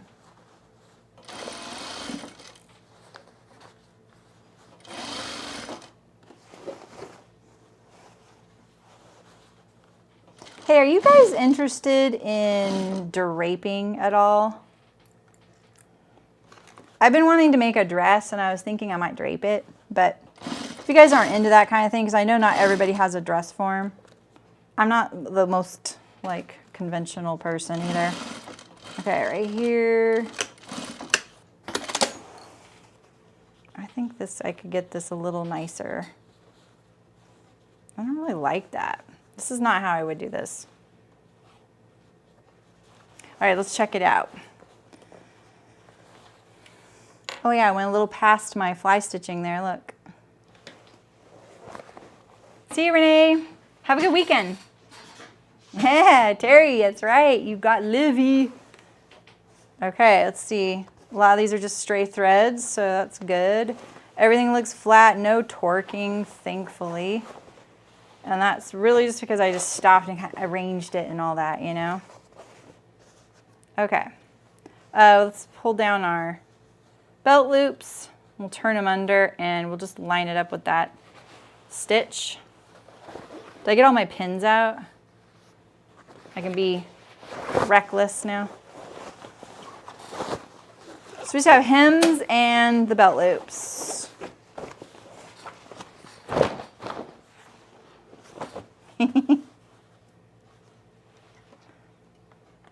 Oh, how to do here? Oh yeah, I was a little shy, like 1 stitch shy here. Okay, we can fix that though, that's easy. Looks good though. I lost my menu. See, if I knew this area, the surface area, then I could have maybe planned that a little better, right?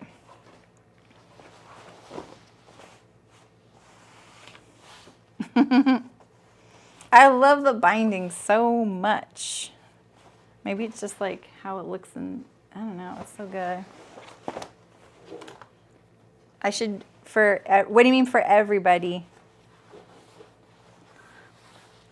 Beatrice had like a special draping expert in their community today, and I was kind of bummed. I would have gone to that probably because she's like a veteran draping expert. It would have been really cool to watch her work. Yeah, so the dress I want to make is, I want it to be the miracle dress, right? I want it to be something that I come home and that's what I put on. I want it to look nice.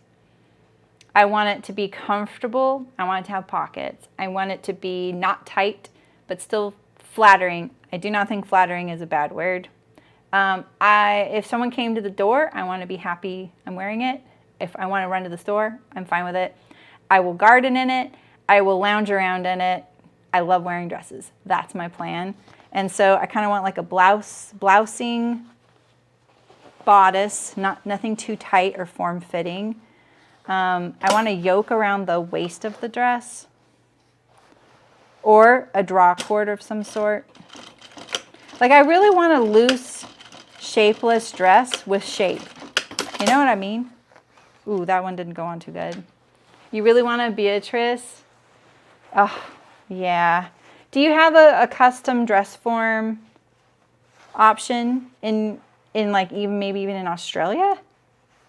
Oh no, do you? I can't think. You know, didn't Ditto go there once? Yeah, that would be so cool. You might as well just buy a plane ticket for her, huh? I'm doing a terrible job on my belt loops right now. And I just made sure that wasn't going to come off, didn't I? Oh, the Charlie Captain. Yeah, that's actually, yeah. I agree with that.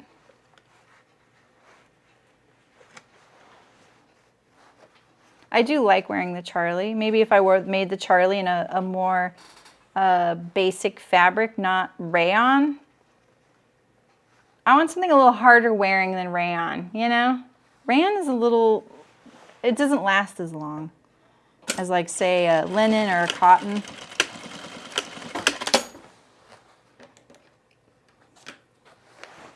Oh, I'm just kind of doing a sloppy job of these. I have some, I don't have the sketches with me. I've been playing around with some design. Oh, I actually do have a sketch over there. I could show you what I'm thinking. I'd be open to feedback. I was thinking of a yoke with a A-line type of skirt.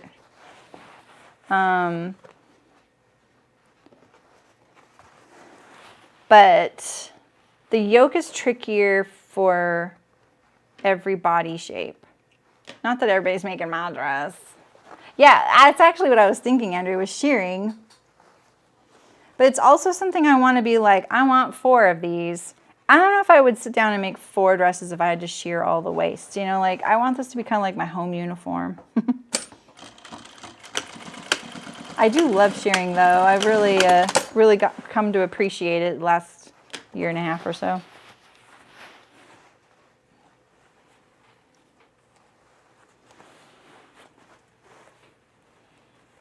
These shorts are so much more involved than I admit when I go to make them. you know? I have to admit, I was kind of hoping he'd say, no, I don't want the cargo pockets, because it just adds a whole nother layer, you know? But I'm never going to say no. I could probably say, what about patch pockets on the back? You know, that would make these a little faster to make another one.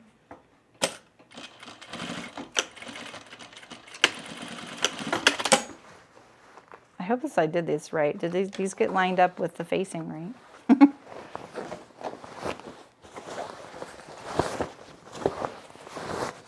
Let's check them out. So I'm going to do a snap at the waist here, but I need to finesse this thing right here. I don't like that. I do not remember that being an issue before.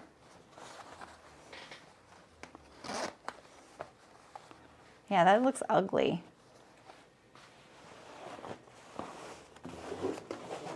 These look cute.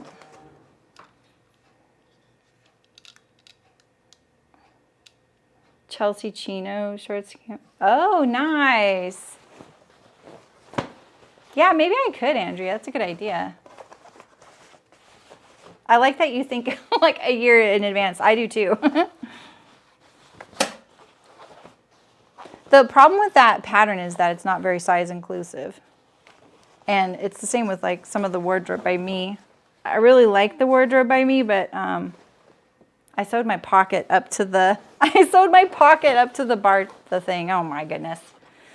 I was home stretching it. I was like, why aren't these laying nice? I love it when you guys are like, I don't know how you talk and sew. Proof. Doesn't work always.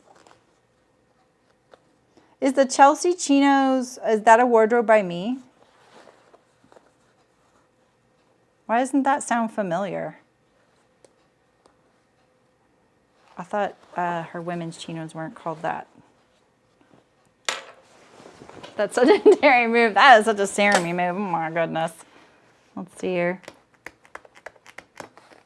Is there another thread in there? There is, right? Yeah, there it is. Okay.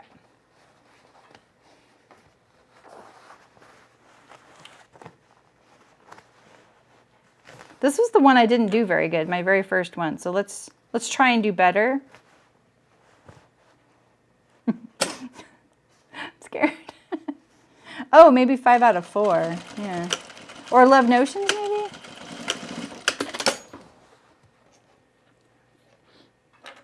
It's 5 out of 4. Oh, okay, cool. That's cool. How'd they turn out?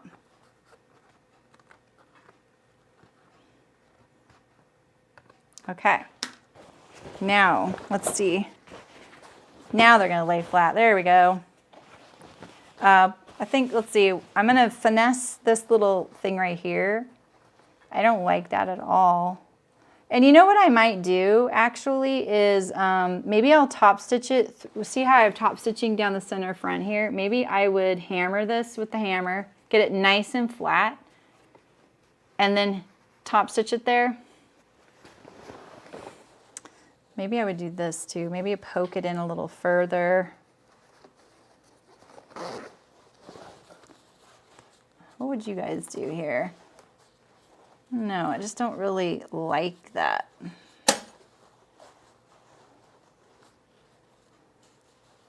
You know? Looks a little better. Maybe I would whip stitch that if I did it at more of an angle like that. Get more of it away from the center front. I think it would look nicer. If you had a heavy duty enough machine, you could edge stitch the top, but instead of understitching. It wears nice though, like Michael has his in there. Okay, I'm gonna take a few of these stitches out right here, stop the stitching right there. I'm gonna hem them. I might fix this little bobble of stitching right here. That's what I'm thinking too, the hammer. Good old hammer. We love the hammer, right, Terry? She kind of made me go, no, really, the hammer. And I did it, and I was like, oh yeah, the hammer is great. Did the top of that pocket get stitched down? Another one? Oh, maybe you're a little behind in the chat, Anthony. I did discover one and I fixed it. If that's what you mean.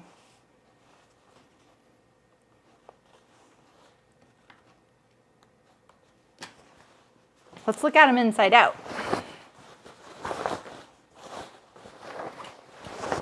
Okay.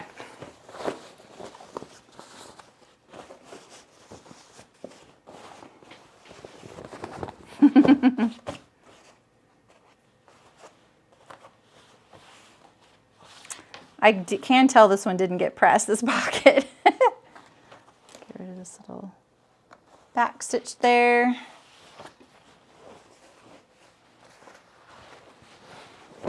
The opening where the pocket extends into the waistband.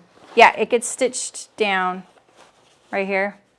The pocket opening is pretty large, so you have to do that. See? It's still plenty big for a hand. Oh, sorry. My camera's a little bit.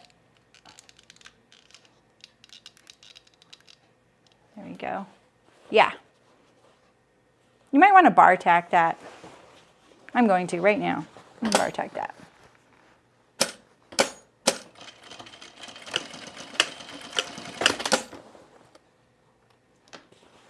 And where's the other one?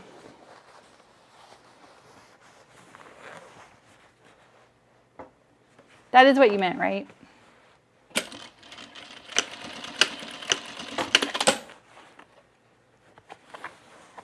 That's the problem with facings, is that the pocket, that's what happens. It's the same with the free range slacks.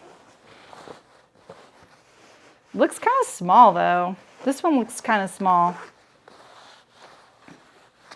Maybe my facing, I could stitch it a little higher right here. Because see, look, it does look a little bit wider here. Yeah, I think I would. I think I might do that. All right, so that's another little thing I'm going to do. So I'm going to do this, this, and this. All this left front needs a little bit of help. And then I'll add my snap. Cool. Whew. What a job, huh? I'm just looking at those here.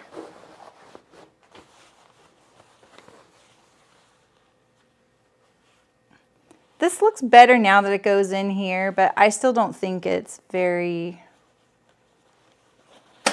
you know, like this one's nice. This one goes all the way there, this one doesn't, but this one also goes all the way to the center front. You know, so.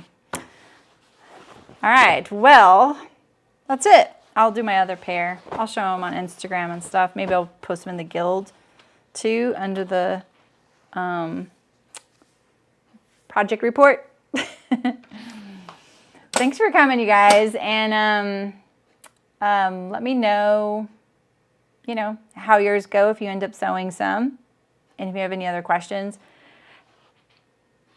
In 2 weeks, I'm sewing the Arbor shirt by Merchant and Mills. Yeah, Barbara, that's exactly what I said on Thursday and the beginning today. Yeah, wide in the fly facing, I have a list right here. Yeah, great. I'm glad, Raquel. Thanks. Yeah, these are pretty involved. I really underestimate them the last time too. I made the pockets longer, so normally they're, I think about right here. They're 2 inches shorter, so they're pretty shallow. So we made them longer. They're kind of a weird shape though. I still think, like, what if you went here? You can't make it much wider though. That's a pretty small pocket. I'd probably work on that. You know? Yeah, so I'm making more menswear this month. The Arbor shirt by Merchant and Mills, which is a button-up shirt, and it has a cool, like, seam going into the sleeve placket, which I haven't done in a while. I don't think I've ever done on camera.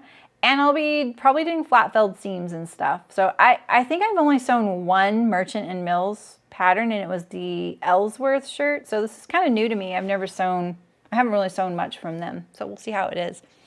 So, and that one's sponsored by Hearts Fabric. They gave us the project to sew. So yeah, that's it. All right, guys, have a great weekend, and maybe I'll see you in like a week and a half for the Arbor shirt. Have a good summer. Enjoy yourselves, and I'll talk to you soon. Bye.